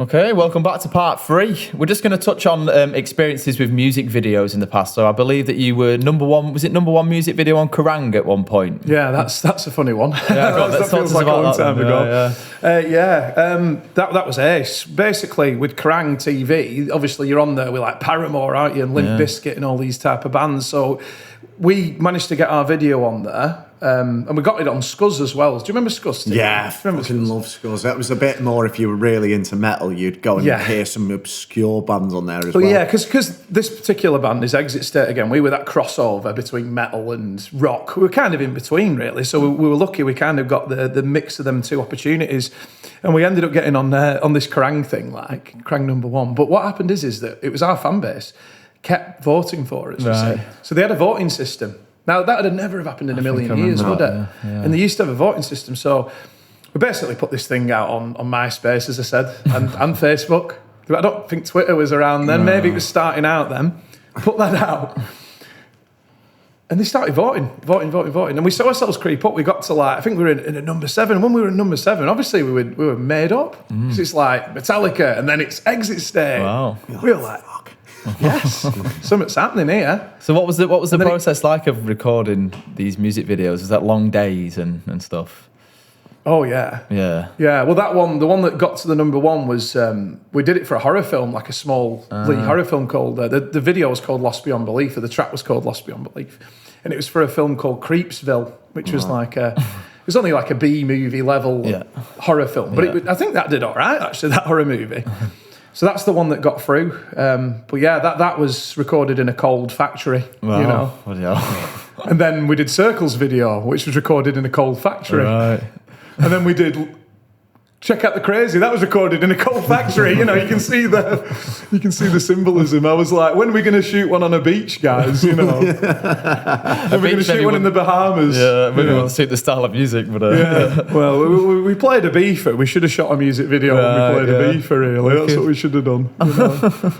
It's weird though, because you've got all these metal bands doing it in cold factories, and then Biffy Clyro came out. Saturday Superhouse literally was on a beach. yeah, it is brilliant. Yeah, but yeah, that video, it was great. Because like I said, we saw it hit number 7, and then we saw it hit number 5, and then we were just creeping up, and then it was number 1. Wow. They were number 1 for that week. It sort of wins out the week. So then you played all week then. So obviously the amount of exposure we got from that was incredible. I mean, did you just have that channel on all week, just watching yourself? I know it sounds vain, but I think we all did. We were all made up that we were all a bit shocked it had happened, really, because at the time, that was when we were still signed to that smaller label as well. Yeah. We did that through just sheer will and the fan base that did that. Yeah. That was the power of your fan base. So what year was this then, roughly? That would have been 2012, I think. Right, okay. Again, I need to go back through. Oh, yeah, it's interesting. Again. So, can you find? Yeah, I imagine you can find those music videos on YouTube. Just look for Exit State Lost Beyond Belief. I don't even know how many views it's had now and stuff. Must be a lot. If it must be. Yeah. We'll pop that into the description of our video. So you can that was one of the earlier videos we did. We did quite a lot. Like I said, we did a video called Circles. We did Check Out the Crazy. We did one for Bad Days. We did we did so many music videos. So were you like MCPS registered? Would you have got some royalties from that going on Kerrang on national TV or anything? I am now, but there was naivety back then. We weren't, if you know what I mean. So because this is before the just missed this out is on the it. label. Yeah, the label didn't even advise us. When we did the rock sector stuff, we got advised. Everything was then registered correctly. Like in terms of all our music was as well. Right. Because you get PRS, don't you? PPL, Yeah. That started. We did do that with the first record label. They knew to do that, but they weren't, you see, experienced in the video side, so they didn't think to do that. No, yeah. So how did you regain that then? That royalty? We didn't. Oh, I thought you said you get some now. Or No. From my new stuff, I do. Ah, sorry. Right. Okay. Yeah. Right, All my new music videos and stuff like. Oh yeah. Once you switched onto it all, you're not going to make that mistake again, are you? So going back to that music video process, you obviously get there. You'll have a director. You'll have they'll have a script that they want for that music video. Did you decide that script, or was it the director that described? No. Lost Beyond Belief was the guy who directed the movie. He said because it was a horror movie. We had like this. There's a character running around in it, like with a mask on. He was obviously the antagonist of that film or whatever. I never watched the movie, obviously, but that was all directed by that guy, a guy called Michael. I think it was Michael Dixon. He was a really cool guy, actually. Horror. He does a lot of stuff in horror now. I think he's done really well for himself. I think he actually has got up there. But when he was younger, obviously, he approached us. He was a fan of the band and said, "Shall we do a collaborative video to do with a horror film?" And that was the one that got number one. But really, any one of them videos could have got number one because it wasn't that did it. It was the fans that did it. Yeah, it was the voting that did it. The reason we didn't do it again, by the way, is, and you'll love this, this is how corrupt the music industry is. 101, they stopped allowing the vote the week after because they'd seen this band from just middle of nowhere get number one on Kerrang, and some of the big wigs don't like that, do they? You know what I mean? They don't like you slipping in through the back door like that, do they? That's crap, yeah. So that was it, and they stopped the voting system. And I think it was us that stopped that voting system. Right, that's interesting. Might not have been, but I think it was, You'll always hold on to that now. It was us. We did stopped the voting system on Kerrang. But nobody. Broke the algorithm. Does anybody even like Kerrang? Does anybody even watch it anymore? Kerrang? Oh, no. Is it even it's YouTube now, isn't it? It has gone weird now. I think I saw it about 3 or 4 years ago when my granddad still had Sky, and then you watch it, and it's like anything gets on there now. Whereas before, it was like exclusively. Vetted, it was exclusively rock and metal. So I mean, you'd have the your Blink-182's pop punk scene was quite rife at that point, but now it's like it's not just rock and metal that gets on there. You can go quite light on there, which seems weird to me, because it's not what it once was almost. Yeah, no, I agree. Yeah, it's mad, isn't it, how it's changed. But again, everybody watches their music videos on YouTube, don't they? Yeah. If there's a new music video out, it's like. But even these massive artists, like, they're doing lyric ones. It's saving them money. Yeah. They don't want to go and shoot like a video in the Bahamas, for like, £100 million, do they? And have Michael Bay direct it or whatever, Some of them do, but it's costing them money and they're not making as much money from streams. So you'll notice music videos are getting simpler for a lot of bands. Even major artists are simplifying the videos. Because it must be like, I don't know, 8-hour days doing a music video. It's a long day. I think people start to charge you like £400 even for like a low keyboard. Well, that's it. Yeah, I was telling you before, we went off camera with the where we did that one for Circles, and we're in that again a factory in winter time, freezing, and then we had dancing girls, cyanide girls, who were all like fire breathers and stuff, and they're all scantily clad, and they're in the in the bikinis and stuff in this freezing factory, and we're all wussies. All the guys in the band are there with hoodies on. I tell you what, they're professionals doing that. I tell you, they didn't complain once. You know what I mean? Acclimatized. Yeah, we're weird, so. And that's it. Music, they're not easy. I mean, there's a lot of artists who just hate them straight out. If you listen to a lot of people speak about it, I'll be honest. Like, there's a reason that my latest video, I did one for the last two, Flying Higher. I'm not in the video. Oh, right. Shot in Canada. Right. I loved it. Loved the fact I went in the video. Thought this is great. So Because it gets, honestly, the long days and they are annoying. They're not did easy. you have to hire somebody to do that then? That was, again, just a friend and a fan of working with Breaking Waves, which was my previous band before the solo stuff. And he wanted to do a video for us. Right, okay. And he lives in Canada. He lives in Calgary. So we shot some of it in an office and then the rest of it shot in the Rocky Mountains. So easy work. Yeah, didn't have to do anything for that one. I was just waiting for it to come back, sent him my track and wait for that one to come back. Just pretend that I went over to Canada. I should be telling people, I went over and I directed it, you know. Well, no, he's brilliant. Dan's absolutely brilliant. And that again, the last two, that was done by him. And then there was the one which is a lyric video. I did a lyric video as well again. Saves you from having to stand around with your guitar for 8 hours, doesn't it? Just playing. It's the power of a fan base that he's actually been able to make your video for you as well after all these years. So that's cool. Kerrang, if you want to get in the comments as well and confirm whether it was your band that cancelled the voting system, then that would be incredible. God damn you, Kerrang! Right, just want to to the man. Just want to briefly touch over. You said there was that moment where you felt like you were almost going to make it, and then basically what happened after that, then? Yeah, to bring you to now. Yeah, cool. Well, when we'd done the Michael Schenker tour that you mentioned with UFO, we got approached by a person who works for Live Nation, which is obviously one of the biggest ticket companies in the world, aren't they? But they also do a lot of publishing. They do a lot of booking, a booking agent basically. Again, I won't mention the person because I think they actually still work there. I don't want to get myself in trouble. But we got put forward to play with Muse. Right. So that's one of your favourites. That's the biggest accolade you could ever get. Yeah, amazing. Basically, if you get asked to play with Muse for the UK tour, that's the point where you literally drop everything, don't you? And think, we've done it. This is after that Shepherd's Bush gig as well, and the O2 gig we did in Glasgow, and Wolfram Hall, and the O2 in we'd played all these big venues, we'd been in all these magazines, and that was the point for us there. Really, that was the point to push harder. That's what a lot of people don't get. That's where you've got to put your foot down more. Yeah. So what happened is it became us and another band to go on this tour. Now, we're not entirely sure what happened, whether this other band they just preferred or the other band was a buy-on. Right. Because you can get buy-ons in the industry. That's why sometimes you'll see a covers band, or not a covers band, you'll see like a band with a major band, and you'll be like, who are these lot? I've never seen these lot before. Where have they dropped out of? They've dropped out the sky. It's because they've bought on. So you can get people who've, say, had massive investment from, say, rich parents, or just they've got an investor. You know, if you've got money, you can do anything, can't you, basically? We wonder if that was one of the reasons that we didn't get picked. Then again, we might have not got picked either because they didn't like us or whatever as well. But it came down to us and another band. That's how close it got for us going on this UK tour. And that's incredible, really. It's incredible to tell the story. I don't often like telling it because to me, ultimately it's a failure because we never obviously...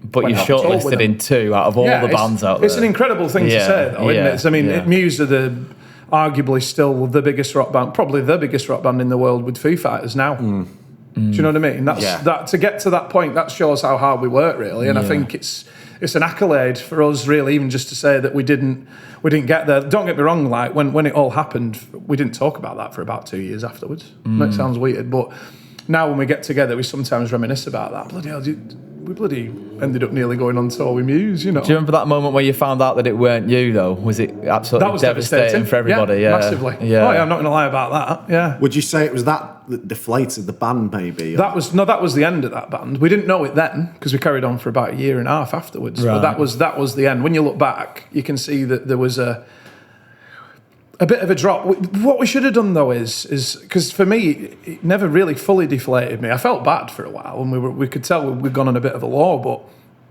we should have just gone back to London and just done a gig at a smaller venue there because we had fans there because of that tour. We should have gone back to that place near Manchester and booked a small show there. I mean, Manchester, we were popular anyway, but let's say Wolfram Hall, Nottingham, should have done that there. These pockets of the country where we built this new fan base from the Schenker tour, we should have just gone back, carried on as we were, because it's only one failure, isn't it? Carry on. What does it matter? Exactly, yeah.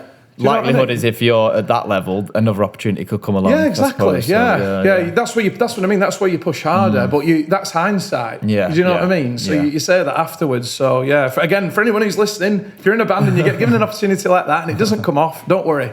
Just keep going. Yeah, because the other ones will come forward, won't they? Absolutely. Yeah. So what happened past that point? As you said, it went on for another year and a half.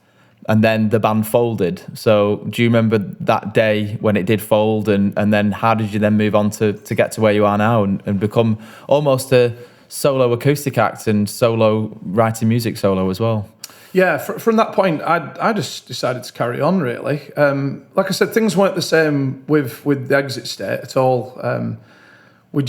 The fire had kind of gone out the band then. I mean, we did some great gigs after that, believe it or not. We did some really good stuff. We played with like Mallory Knox, who were on BBC. I don't know if you remember them. Yeah, Mallory Knox was brilliant. Yeah, we did a tour with them around the UK, and we played like, you know, O2 Academy again and things like that. That were really good. You know, we were still doing really good stuff, but it was just like, it just weren't the same. Something had happened. It sort of took the wind out of the sails. I wouldn't say it was just down to that one event, though. It was a few things. It was just somebody had lost a bit of passion for it, and because we'd done like 3 albums, and we'd started writing songs to sort of appease our fan base rather than writing songs for what we wanted to do as well, if you know what I mean. So the band had lost its way a little bit near the end. Yeah, I suppose stuff like that takes its toll, doesn't it? Getting that balance as well. It's weird how that never sparks something in you, because sometimes when bands go through those lulls, they end up writing that one song that kicks everything back into life. You just couldn't, for whatever reason, you guys just couldn't get that song. Yeah, it is. Because like you said, you've summed it up really. It sometimes just takes that killer song, doesn't it? You know what I mean? It takes that little extra bit, doesn't it? Just to push you through. You know? I think, because a lot of bands go through a really bad patch, and it almost brings them together. They write a song about that situation and it ends up becoming one of the biggest hits because there's so much raw emotion in it. Yeah. So like I say, you guys just couldn't find the song that you felt like brought you back to yourselves. Or... Yeah, I wouldn't say... I mean, this is the thing, we actually wrote that other album afterwards. You know, that one I told you about, the best produced one? Yeah. We wrote that. And that's how we got on that tour. Who else did we tour with as well? Do you remember Reckless Love?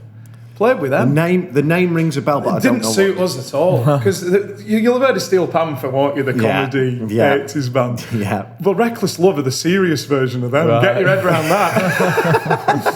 So, they were a pretentious bunch of guys. But, I mean, we didn't really get to speak to them that much. But they came across that way. Maybe that was just the persona on stage. But we played some really good shows with them, you know. Yeah. So it wasn't a complete failure or anything afterwards. Yeah. Don't get me wrong.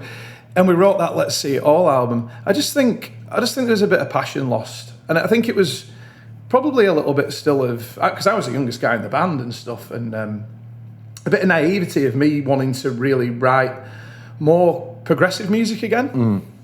I wasn't like interested in writing hits again after that. I was like, sod this, I'm going back to my roots, you know, like back to the Spiral Tower stuff. So I'd kind of lost my spark for it. I know the drummer had, because we had that conversation. Who can say really about how Roy was feeling at the time, or the other guitarists were feeling at the time. Yeah. But generally speaking, you know, I know myself I'd lost my spark for it and stuff. So yeah, weird, isn't it? After one of the biggest things, losing your spark. It's like, but then again, I didn't lose my spark for music though. It was only that band. Yeah. Do you see what I mean? My spark was ignited again when I decided to do Breaking Waves afterwards, and that has led me on the path to get back to what I'm doing now. So, briefly talk about Breaking Waves, and so another band. Yeah. What was their style very similar to your previous bands? No, massively, complete 180. Yeah, right. This is probably why I've lost quite a few fans over the years, really, because I've always kind of done what I wanted to do. Do you know what I mean? And where did you find the musicians to build this new band? Yeah, there's only 2 of us, so that was easy. Oh, right. Me and a drummer, just a duo. So yeah, but we were a power duo, so. It was bass and drums, and it was all like slap bass and stuff, singing again. The first record, called Move a Mountain. And then we started sounding a bit more reluctantly like Royal Blood. I didn't want to sound like that, but they came out at the same time. That probably didn't do us any favours as well, because a lot of the contacts I had from Exit State, the bigger contacts that could push us through more, weren't interested in us really, because this Royal Blood had come out and stuff, and it's like obviously they're getting the limelight. They were the duo, they were the power duo, if you know what I mean. So I mean, I've seen them live. They're absolutely unbelievable, Royal Blood. And funnily enough, they were supporting Muse. Maybe it's them that you lost to Dixon. No, I'm joking. That was only this year. But like that was so left field. I remember seeing them on Jules Holland when they first come out, and you're just looking at it going, what is this? How is that bass sounding like a guitar? Yeah. Like the pedals they must have gone through. I think one goes through a guitar. Yeah, like it's actually very, very simple to do. If you listen to the Breaking Waves stuff, I do that exact same thing. But it's weird. It wasn't influenced by them. No. I was just doing it at the same time as them, which is odd. And they got lucky. Well, yeah, but I mean, I say that they got lucky. What's happened is with them, they've also had massive investment. They've been at the right place at the right time. Not just that, they've probably worked really hard, haven't they, to get where they are. Or they've got rich parents or something. It's a very corrupt industry, though. You know, it is. The more you look into it, I mean, like I say, it's the amount of people that do buy-ons, and then that's the making of them. But you've got to be good still. That's what you said. I mean, Royal Blood are good. They're a good band. I've never really been that into that band. I like them though. I admire what they've done. But like for me, the Breaking Waves stuff, it was still really different. I just think problem is when somebody new comes out that, you're always going to get compared to somebody new like that. Oh, you're influenced by this band. I'm like, well, we're not at all. We're a different band. We're not. Even the style of music was still more, we were kind of leaning more into the pop stuff then. Yeah. Which is odd, isn't it? Because that's my path, which is eventually I've ended up more going back to my roots of liking indie and liking pop and liking funk and liking soul and liking jazz and liking Northern soul. You know, I've took that 180, I guess, eventually. I think there was a band in Ipswich, speaking on my friend's podcast, and they were going around in 2008, 2009, getting onto these big gigs, and it was bands like Def Havana, Don Broco, Paramore were one of them were going round at that time. And she said any singer any band with a female singer got compared to Paramore. Like it was pop punk, all that style was pop punk, and like they could go a bit heavy, but Paramore were very much pop punk, and they were still getting compared to him, even though they were playing stuff that was maybe a little bit more raw and a bit more heavy. It's mad, isn't it a shame though that the way the world is, that people want to put people in boxes, and I think that's one of the biggest troubles that we'll always have as musicians, you know, all of us, is that you know you trying to get put in a box all the time, and people it's like, where's that free? You know, because ultimately we all want to have that freedom, don't we? We want to have a bit more freedom. But yeah, it's just the way of the world, and that's why usually if you're onto something good, you've got to roll with it, haven't you? I guess, you know, and that's the conclusion that I've come to these days. So as I say, I'm a bit more, I'm more refined now than what I was even back then. You know, after I'd left that band, I was like, screw this, I'm going back frigging doing all my crazy slap bass stuff again. No regrets doing it, but it went over people's heads, you know what I mean, as well. Yeah, I think that's the hardest thing about it. So how long did Breaking Waves continue for? How long how long was its lifespan, I guess? Yeah, that was 2014 to 2019. Right. So it was quite long, actually, when I think about it. Yeah. But yeah, great times though. Like I say, I ended up, it's weird, I started out with a guy called Adam Darwin, fantastic drummer and I met him, I was working at a music academy, and I met him through that, because I started doing a bit of teaching around that time as well, teaching music. Finally got round to doing that. So I started doing that, and then ended up with Pete Hicks in the band, and he's the drummer from Exit State. So it proves that his love for it was still there. Yeah. So he went back out touring, but we got some really good stuff, that band. We did it all DIY, because I said no labels this time. I was pretty adamant about that. Let's go completely anti-label, do it all DIY, and we ended up on Edinburgh Fringe Festival. We did that. That was great. Yeah. We did Colne Rhythm and Blues Festival, got a really good slot in that, and then we did Darwin Live a few years on the trot. And Darwin Live got really big at one point. I don't know if you remember. Well, I live in Darwin, and it's a big thing. It is. Is it still quite as big as it was? Because got some big artists. I've only lived there for 5 years, so I don't know what it was like maybe before 2019. But it's popular. Yeah, they had The View on this year, I think, as a headline. Oh, they did. Yeah. But that's what I mean. It's still getting good people. Yeah. We supported Cast. We were on before. Wow. Cast. How good's that? Didn't even ask for that. Got to play with John Power from Cass. Got to meet him in that. I love Cast because again, 90s band. I remember listening to Walk Away on the bloody radio and stuff. Yeah. So that was another full circle moment for me. I feel like the Lars were kind of they only really had that one hit album because I think Lee in the band was an absolute psycho, wasn't he? Yeah. He just had this mental mind where he would record things in a bathroom just to try it out, and stuff like that. And then he was too much of a perfectionist, so the album got released about 3 years after it should. Right. But I feel like they were the bridge between the sort of like Stone Roses, Happy Mondays, and all that lot, to then going into Oasis. And I feel like that got really overlooked because of There She Goes. It was a bit more of a pop song. Whereas the rest of them, they were like these out there sort of folky tunes that you were like, this will never make it, but it did. It really hit home with people somehow. Yeah, that's it. And oh god, yeah, really, really good gigs again. Well, I can't complain about any of that. It's a shame, really. Again, we disbanded in 2019, but it came to a head again. I was ready to start just doing it completely solo, releasing music solo. For no ego reason, just the fact that it had fallen into place. And again, it's people remembering your name. Yeah, that's the thing. Like the name Breaking Waves, we struggled to like get on a Google search. The world's changed now. Obviously, it's been changing as I've been doing the music. It always does. Same for you guys. It's always changing. And luckily, I'm top Google search now. I don't know what I've done right, but you type Phil Island in. Right, okay. Top how crackers is that? So I've obviously been doing something right for the last few years. I imagine there's quite a few Phil Islands as well. Yeah. I know. I was buzzing out. It only came to light like over the last 6 months. I was like, crap, I've ended up top Google search. That's really good. There you go. Bloody right. What work have you had to put in to do that? Or is it just your followers and stuff? It's because I think it's probably all the stuff I've done because I'm linked in Wikipedia quite a few times to various bands and stuff like that. It's probably that, and it'll likely be obviously released Ruling Days, which is the newest record. Yep. That's been streamed a lot. That's getting a lot of streams. So that's the first thing that comes up as well, which is really good. Yeah, wicked. So that's handy.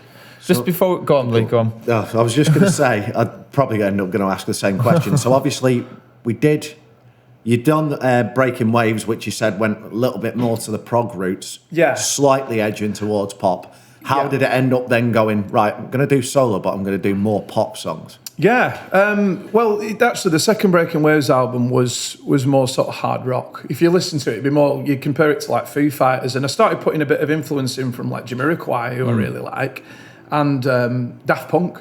Right, so I released that big, a little bit of that as well. Okay. A weird mix.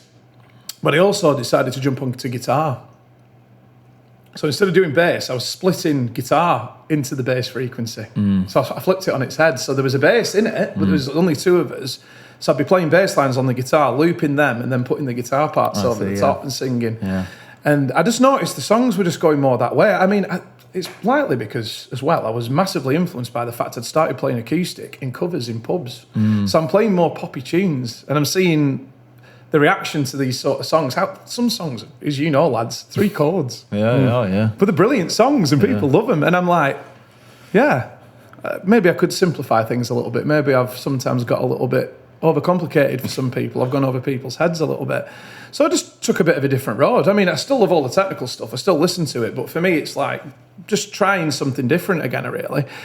But I do love the songs I've produced. Like I said, I like the fact that they're more stripped back. I like the fact that they're more raw, I guess. More acoustic driven. Definitely, yeah. We want to talk about Ruling Days in the next part, and also your experiences going to basically solo acoustic and covers as well. Just before we move on to the next section, I forgot the question. No, it was more, what's the best sort of advice you've received from some of these big headline bands that you've been working with? Obviously, you've crossed over at gigs and you've spent time probably with the headline bands and stuff. What's the best advice you've received? The best advice would be, like I said before, just be consistent and just keep pushing forward with it all. They're usually very simple about it though. These bands, they're very cool about it, I guess. Yeah. There's obviously a lot more to it than that, but it's all the stuff I've previously mentioned. Be consistent. Unfortunately, you do kind of have to find something that works with you, in a sense, I think, musically. Almost like a niche. Your thing. You do have to find something, I think. I mean, don't get me wrong. You can have some artists have creative freedom, though, don't they? I mean, one of my favourite guys is Steve Wilson. I mean, Brilliant! In a Porcupine Tree, yeah. Yeah, but he says he loses fans and gains them at the same rate because of how different and diverse he is. It just depends what road you want to go down. I mean, he's so well established as well. So who cares when you're that well established? I guess. But yeah, I do remember when I've spoke to other bands. It's basically all they've ever said really is just consistency. Yeah. So consistency in terms of just being great live and playing to 2 people like you'd play to 2,000 people. That was the best advice I'd say I got, you know. It's the hardest thing to do, but once you realise, right, these 2 people are into it, just give it all you've got. Well, that's it. I still think you need to moderate your act, though, as well, a little bit, don't you? You can't be like to them 2 people, sing with me tight, you know. 1, 2, 3. Yeah. When it's a performer, you kind of get good at, like, knowing when to strip back, don't you? You do. And then, but when they're having it, when that crowd's having it, then you just pump it up. I always think that's good advice, but you have got to be careful with that. I'm just looking at those waveforms and thinking, oh God, I'm going to have loads of fun editing those laughs now. Right, we'll stop it there then, and we'll talk about ruling days in the next part, which I'm looking forward to chatting with you about. Nice. We'll see you shortly. Cool. Cheers. Hello there. We're sorry to interrupt your episode. Very sorry. So sorry. But we wanted to let you know that we've updated our TikTok and Instagram handle to the One More Songcast. Now, you might be thinking, where the ruddy hell has Tom's Cast 1 gone? Well, don't you worry about that. That's why we've come here to tell you. So, go and follow us or like us on either one of them. Like all our videos, give us a lovely comment on them. Then, head over to our YouTube channel, which is also at the One More Songcast. And subscribe to us, hit the notification bells, leave us lovely comments, like all the videos, and then go over to Spotify or Apple Podcasts or wherever you get your podcasts from, download, rate, and give us a 5-star review on there. Yeah, it's massive, especially the subscribing on YouTube. It really helps us get the best guests on possible and just improve our podcast overall. So if there's anything that you do today to help support us, then go over and subscribe to us on YouTube and all the aforementioned. And the best of all, it costs you note. Costs you nothing, man. Back to the episode. See you later. Right, there we go. Right, we're good. What's this, part 4, is it? Yeah, I think we had a so. part 5 that we've just been editing recently. That's been a ball ache. It's about a 2.5 hour episode. But let's keep it to 4 for me, I think, then, shall we? Just for you, keep lads. it 4, condense it. Yeah. Right, so, Phil, we're going to talk more about now you moving into the solo world. So you're on your own. You're doing the cover scene as well, which is interesting how you've done that in reverse almost, like we were saying before. And also you've released your album Ruling Days, which I've enjoyed listening to over the last week or 2. Buzzing. So yeah, talk us a little bit about that album first of all and your influences. I know we said we don't like to put you in boxes, but there has to be influences with everything. It's inevitable, isn't it, that you end up put in a box, Yeah. at some point. It's like I said, you have to draw the line somewhere, don't you? You can't be jazz disco, can you? I bet there is though, somewhere, isn't there? I think somewhere it's called jazz elusively. fusion. Jazz disco. It's that album was great because it was written over lockdown as well. Okay. And it was the fact again of playing a lot of covers, playing a few more like poppy covers and things like that, pop songs, indie songs, some rock covers as well. Just getting on the acoustic, having a bit of a different feel, doesn't it? Like the gigs are different as well when you're playing on your own. Just to a crowd in a bar and stuff. You've got to work that audience differently, haven't you? Definitely. So that dynamic is what led to me writing Ruling Days. I thought, well, I'll get back on the acoustic because I've been known as a bass player for the majority of my music career, really. Bass player and vocalist. And I thought, well, I'm just going to go fully vocal and I'm going to go on acoustic guitar and see what happens, really. Started writing these songs over lockdown and I guess the rest is history, for that. Yeah. Was it overwhelming at the start being on your own? And obviously you've been in these heavier bands and then you're going out and it's all stripped back, isn't it? It's all... Yeah, honestly, I'd say I was nervous at my first gig. You know? I remember my first gig. Some people think it was the Market Alehouse, and I love the Alehouse, but I actually played a gig before that. My first acoustic gig, and I remember it, because you always remember your first of doing something new, don't you? Was Ducey Bridge in Manchester. Right, okay. Upstairs at the Ducey. Actually, we were downstairs at the Ducey that day, which was unusual. It's usually upstairs, the gig. And I played downstairs, and I played in front of a really good mate of mine in Manchester, a guy called Dave Foran, who I met doing. We did Manchester's Got Talent, actually, the print works, and that's how we met each other. And he was like, "Oh, come and play my pub," because he'd seen me at the end of that gig. I played bass solo. No, I played it with Breaking Waves actually that day. I played it with Adam. Again, I wasn't on my own. I was playing with him. So then I came back and did this pub gig with a solo acoustic. God, I was nervous. Yeah. Oh, well nervous. I don't know why. There's only about 20 people, 30 people in there. Yeah. It just all of a sudden feels so vulnerable. Like you feel so vulnerable on your own, don't you? It's just like, oh shit, there's no drummer behind me. There's no bass player behind me. What's going on here? It wasn't the complete first time because I'd done like open mics, you get to me, but I knew it was my gig. Mm-hmm. Then that's where I put the pressure. It got in my head. Yeah. I was like, this is my gig. It's like, oh, Phil's been doing this, competition with me and stuff, and he was a judge on there. Who am I to be judging all these other people if I go up and screw it up at this pub? Do you see what I mean? So I had all these weird things going on in my head like that. Great gig though. That's good. Loved it. Loved every minute of it. My voice was on. Played the songs fine. Yeah, they're a bit rough compared to what I do now. You get better, don't you? You refine what you do. But it was awesome. No loop station then either. And then I decided a bit further on, I kind of fell into this thing of using one. I bought one and started using it at gigs. I never actually practiced with it, but I just started using it at gigs to do like beats. So now I loop quite a bit of stuff with it now. So is that quite a regular fixture in your gigs now then? The loop station's It's interesting that you don't practice with it, because I find it, maybe because I'm newer to this than everybody else, but I find you've got to be really on it, on the beat, or else it completely fucks everything up. Well, I play drums though as well, so luckily my rhythm sense is pretty good. But even still, I probably should have practiced with it. Yeah, all right. I made a few mistakes with it live, but it was only at smaller gigs, so it wasn't like a show stopping. This is an absolute car crash. It was just experimenting with it a little bit, really. Yeah, I noticed that you were it wasn't always big loops. Sometimes you just giving your guitar a quick bash, and it's just making a beat, just making that fall to the floor for you. Yeah, it's just a bit of resonance, and it gets people down. Sometimes it's when you've got the audience and you're doing that beat bit at the beginning, they're starting dancing before you've played any chords. That's when you've got them though. You've also got that risk of building something for 3 minutes and everyone's fucked off. So it's a fine line. You've got to be quick with it. I think looping. That's what put me off looping initially. It's funny you say that, but yeah, if you make it quite captivating and do it at the right parts of your sets, you can sometimes do the multi loops. Like I do Bittersweet Symphony now, and I multi-loop that because you have to do the string part separate to the beat. So then I see, and that works quite well. How do you do it? Do you almost like swell your guitar so it like? Not quite as complex as that. I like that idea. Though. I'm going to be taking that. You'd have to do it on an electric. It's not going to work on an acoustic because it's hard to go. I'll be buying a pedal now. Thanks for that. Volume pedal.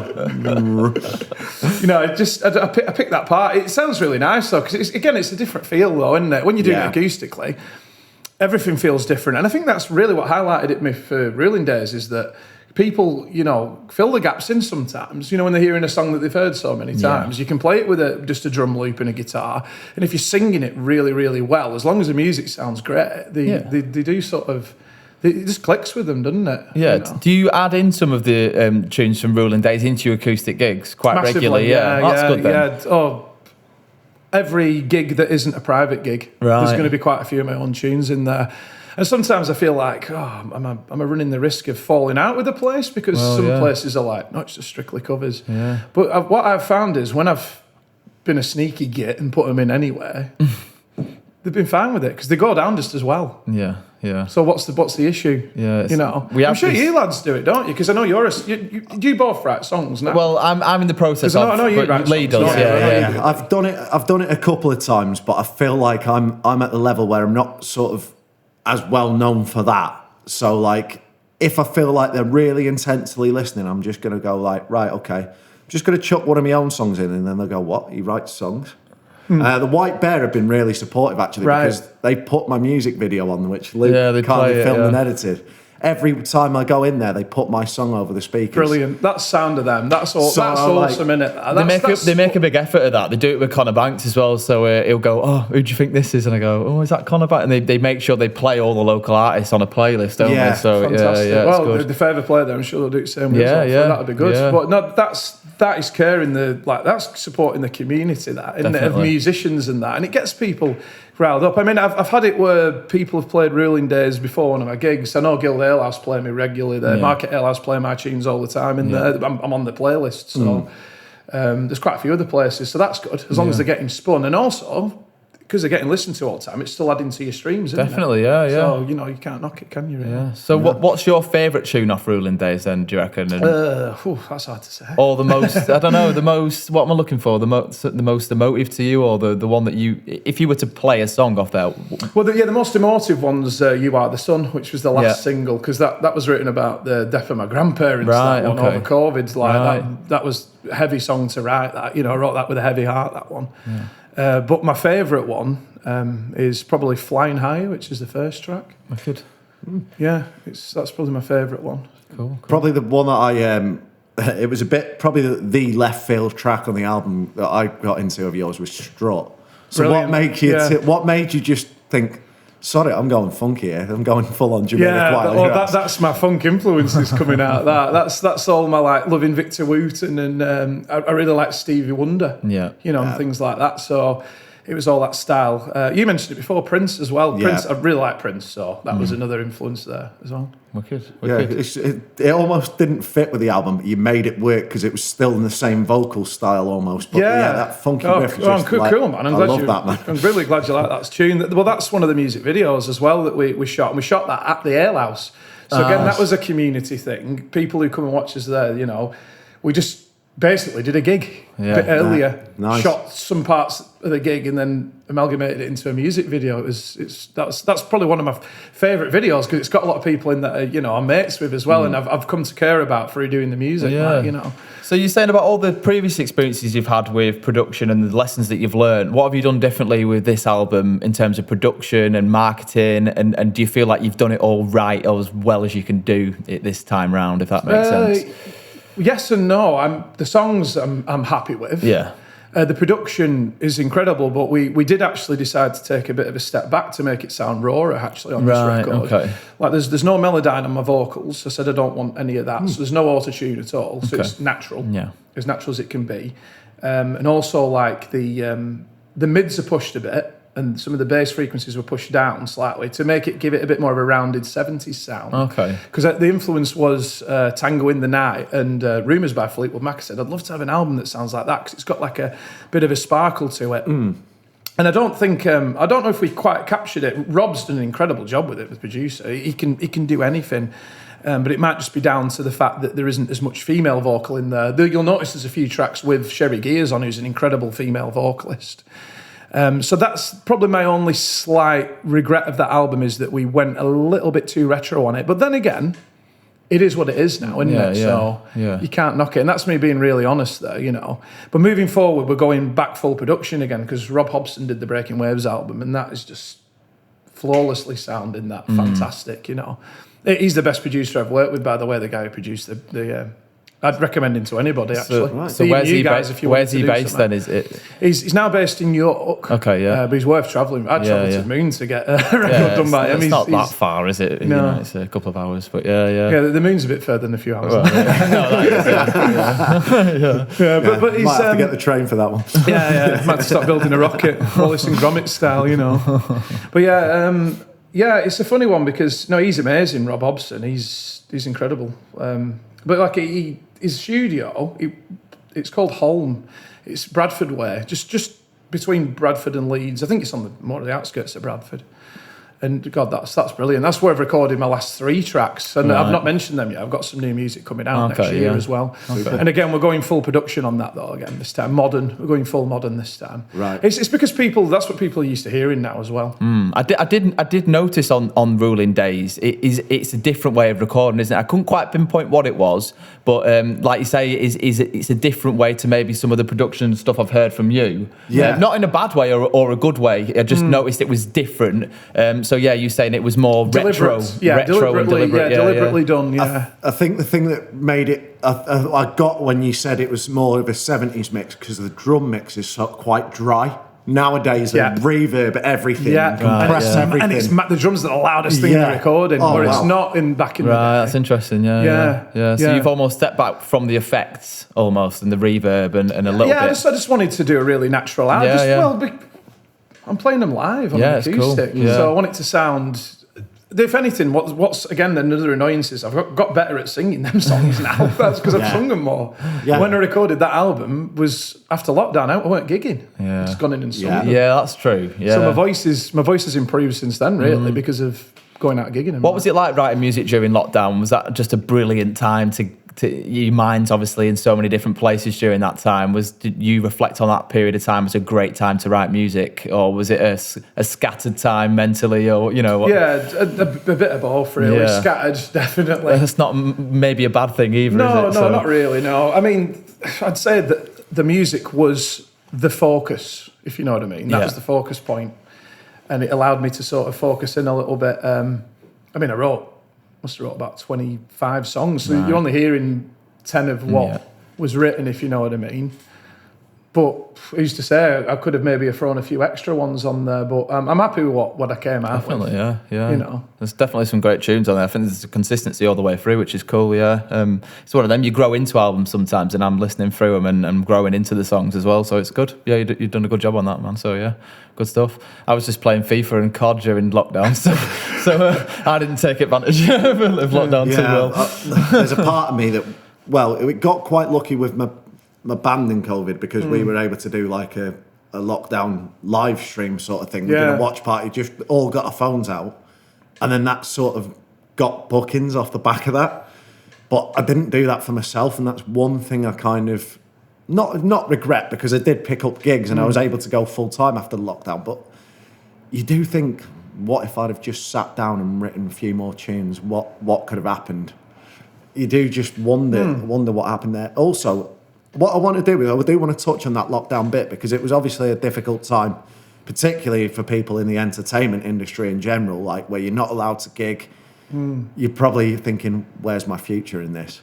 Like, if you were doing it full time before, you're like thinking, right, okay. Did you have to do lessons online? How did you adapt? I was lucky in a sense, because I'd started teaching, as I say, Breaking Waves was going on, and I've kept my hand in with teaching. It's a great thing to do anyway, and it pass your skills on and stuff. So, and it keeps me out of trouble midweek as well. It can get boring, can't it? When you're only gigging at weekends and stuff. So, it's been great for that. And I just luckily kept a lot of my pupils, managed to do some online lessons with them. But I was actually looking at just between everybody on the internet now. I can't say that because we're going to be saying it live. I was actually going to look at chopping down my teaching before lockdown. Right. Okay. I was looking at because the gigs were coming in so much, but I guess it was a good thing that I didn't, and a good thing that I carried on. And now I think I've got a newfound appreciation for it now since lockdown. I know it sounds odd. I've got a newfound appreciation for songwriting as well, because that was like a bit of a light at the end of the tunnel. I mean that, and I was lucky because I was living with Sam as well. Like we luckily moved in together, and that would have been a test of our relationship. Really, it was a test of everyone's relationship, weren't it? We didn't kill each other, and now we're married. So I've got a lot for her to thank her really, because she were brilliant in that process. Like I say, I lost my grandparents, and I actually had a bit of trouble with my mental health over that time as well. Like I ended up quite depressed and stuff. So for me, again, being really real here, it was. I needed that album really to sort of help me through that, I guess, absolutely. without sounding melodramatic, No, No, I think that's, like we said earlier, when you go through difficult times, the best songs come out. So like, what song was it that did you go through a difficult sort of writing patch with that depression alongside it? And what was the song that you think got you out of it? The song that got me out of it, I'd say Flying Higher in a sense, just because it was I couldn't believe I could write something so positive because everything that was coming out of me was really negative, like lyrically. I mean, if you actually do listen to the lyrics on the album, they actually are quite dark in places. Sometimes you might not pick up on it but it depends how much you analyse them. But then again, I didn't want to write any of the songs other than You Are the Sun. That song, I know what that means, and I've told people what that means, but nobody will know what they mean. There's one or two songs on there I don't know what they mean. Some of them I do. But some of them I don't. And that's good songwriting though, isn't it? Yeah, They kind of come out of you. They fall out the sky, some of them. And that one fell out the sky for me, That's why I love it so much. Strut, I know what that means to me. I know what the lyrics are about with that one. But again, I wouldn't want to tell anybody. No, yeah. Spoils it. Yeah. Doesn't it? Definitely. I told my mate what one of the songs was about. One of my Finnish mates.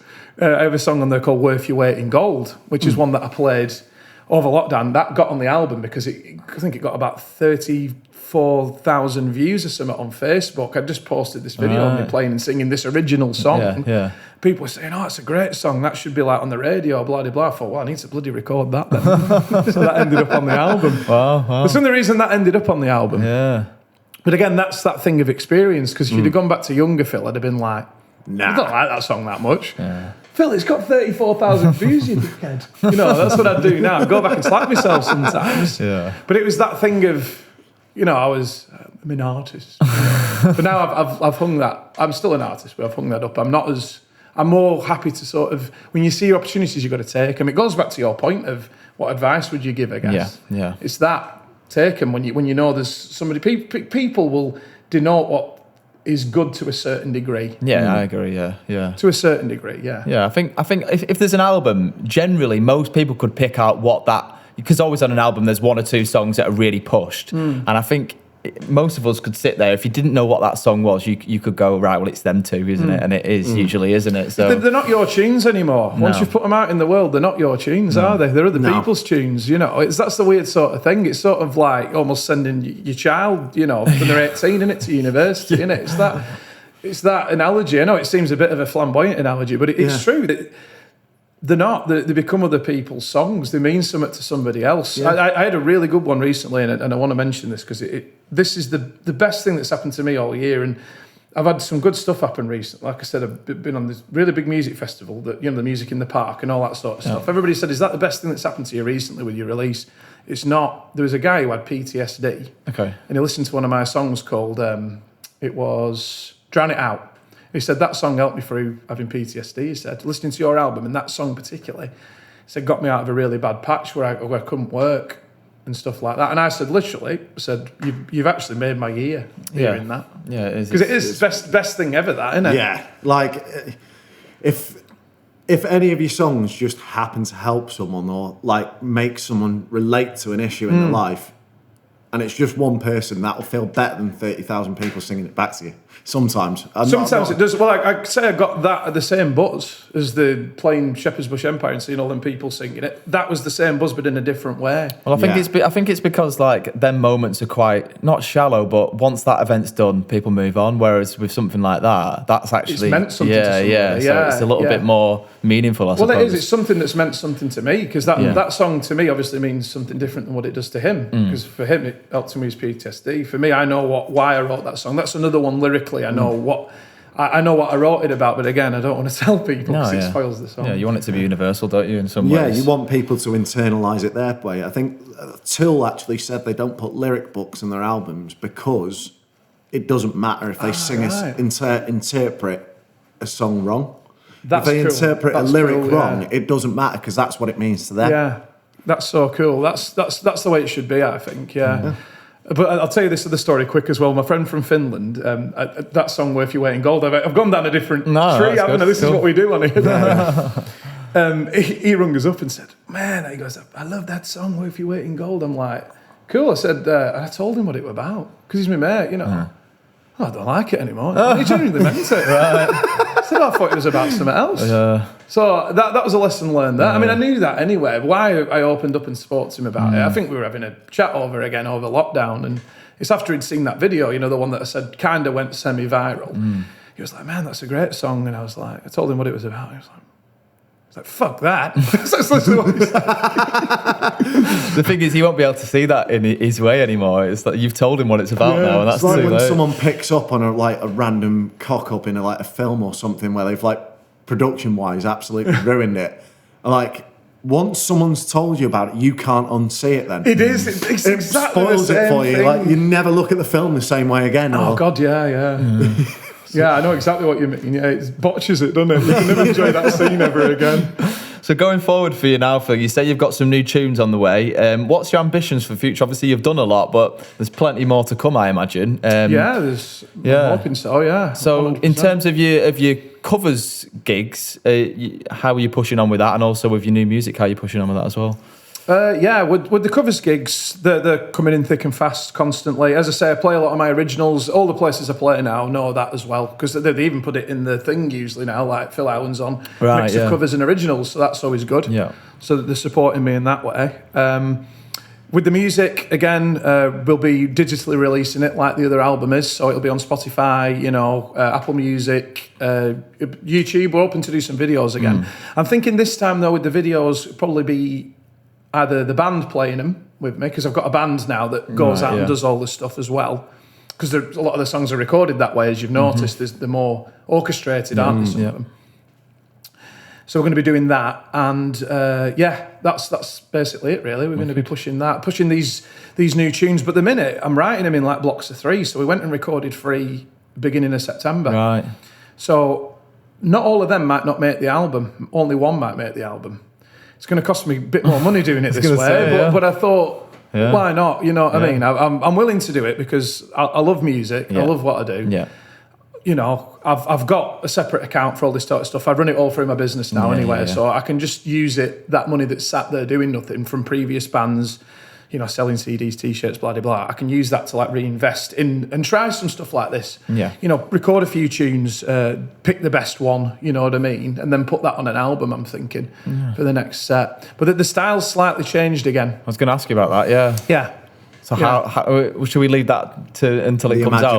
Well, yeah, because it couldn't be anything with me by the judging the musical journey we've been on. If people have listened in this long, I think, I really want to ask you on Ruling Days, was there any elbow influences or not really? Because I hear a bit of that in it. Yeah, very much good. So. Well done picking up on that. Is that not right? often it's not often one that gets picked up on, definitely. Right, that's interesting. I like elbow, Yeah, I can hear that, certainly. Yeah. So, You've seldom seen kids, some of the songs on that album would say, just give me a bit of influence there.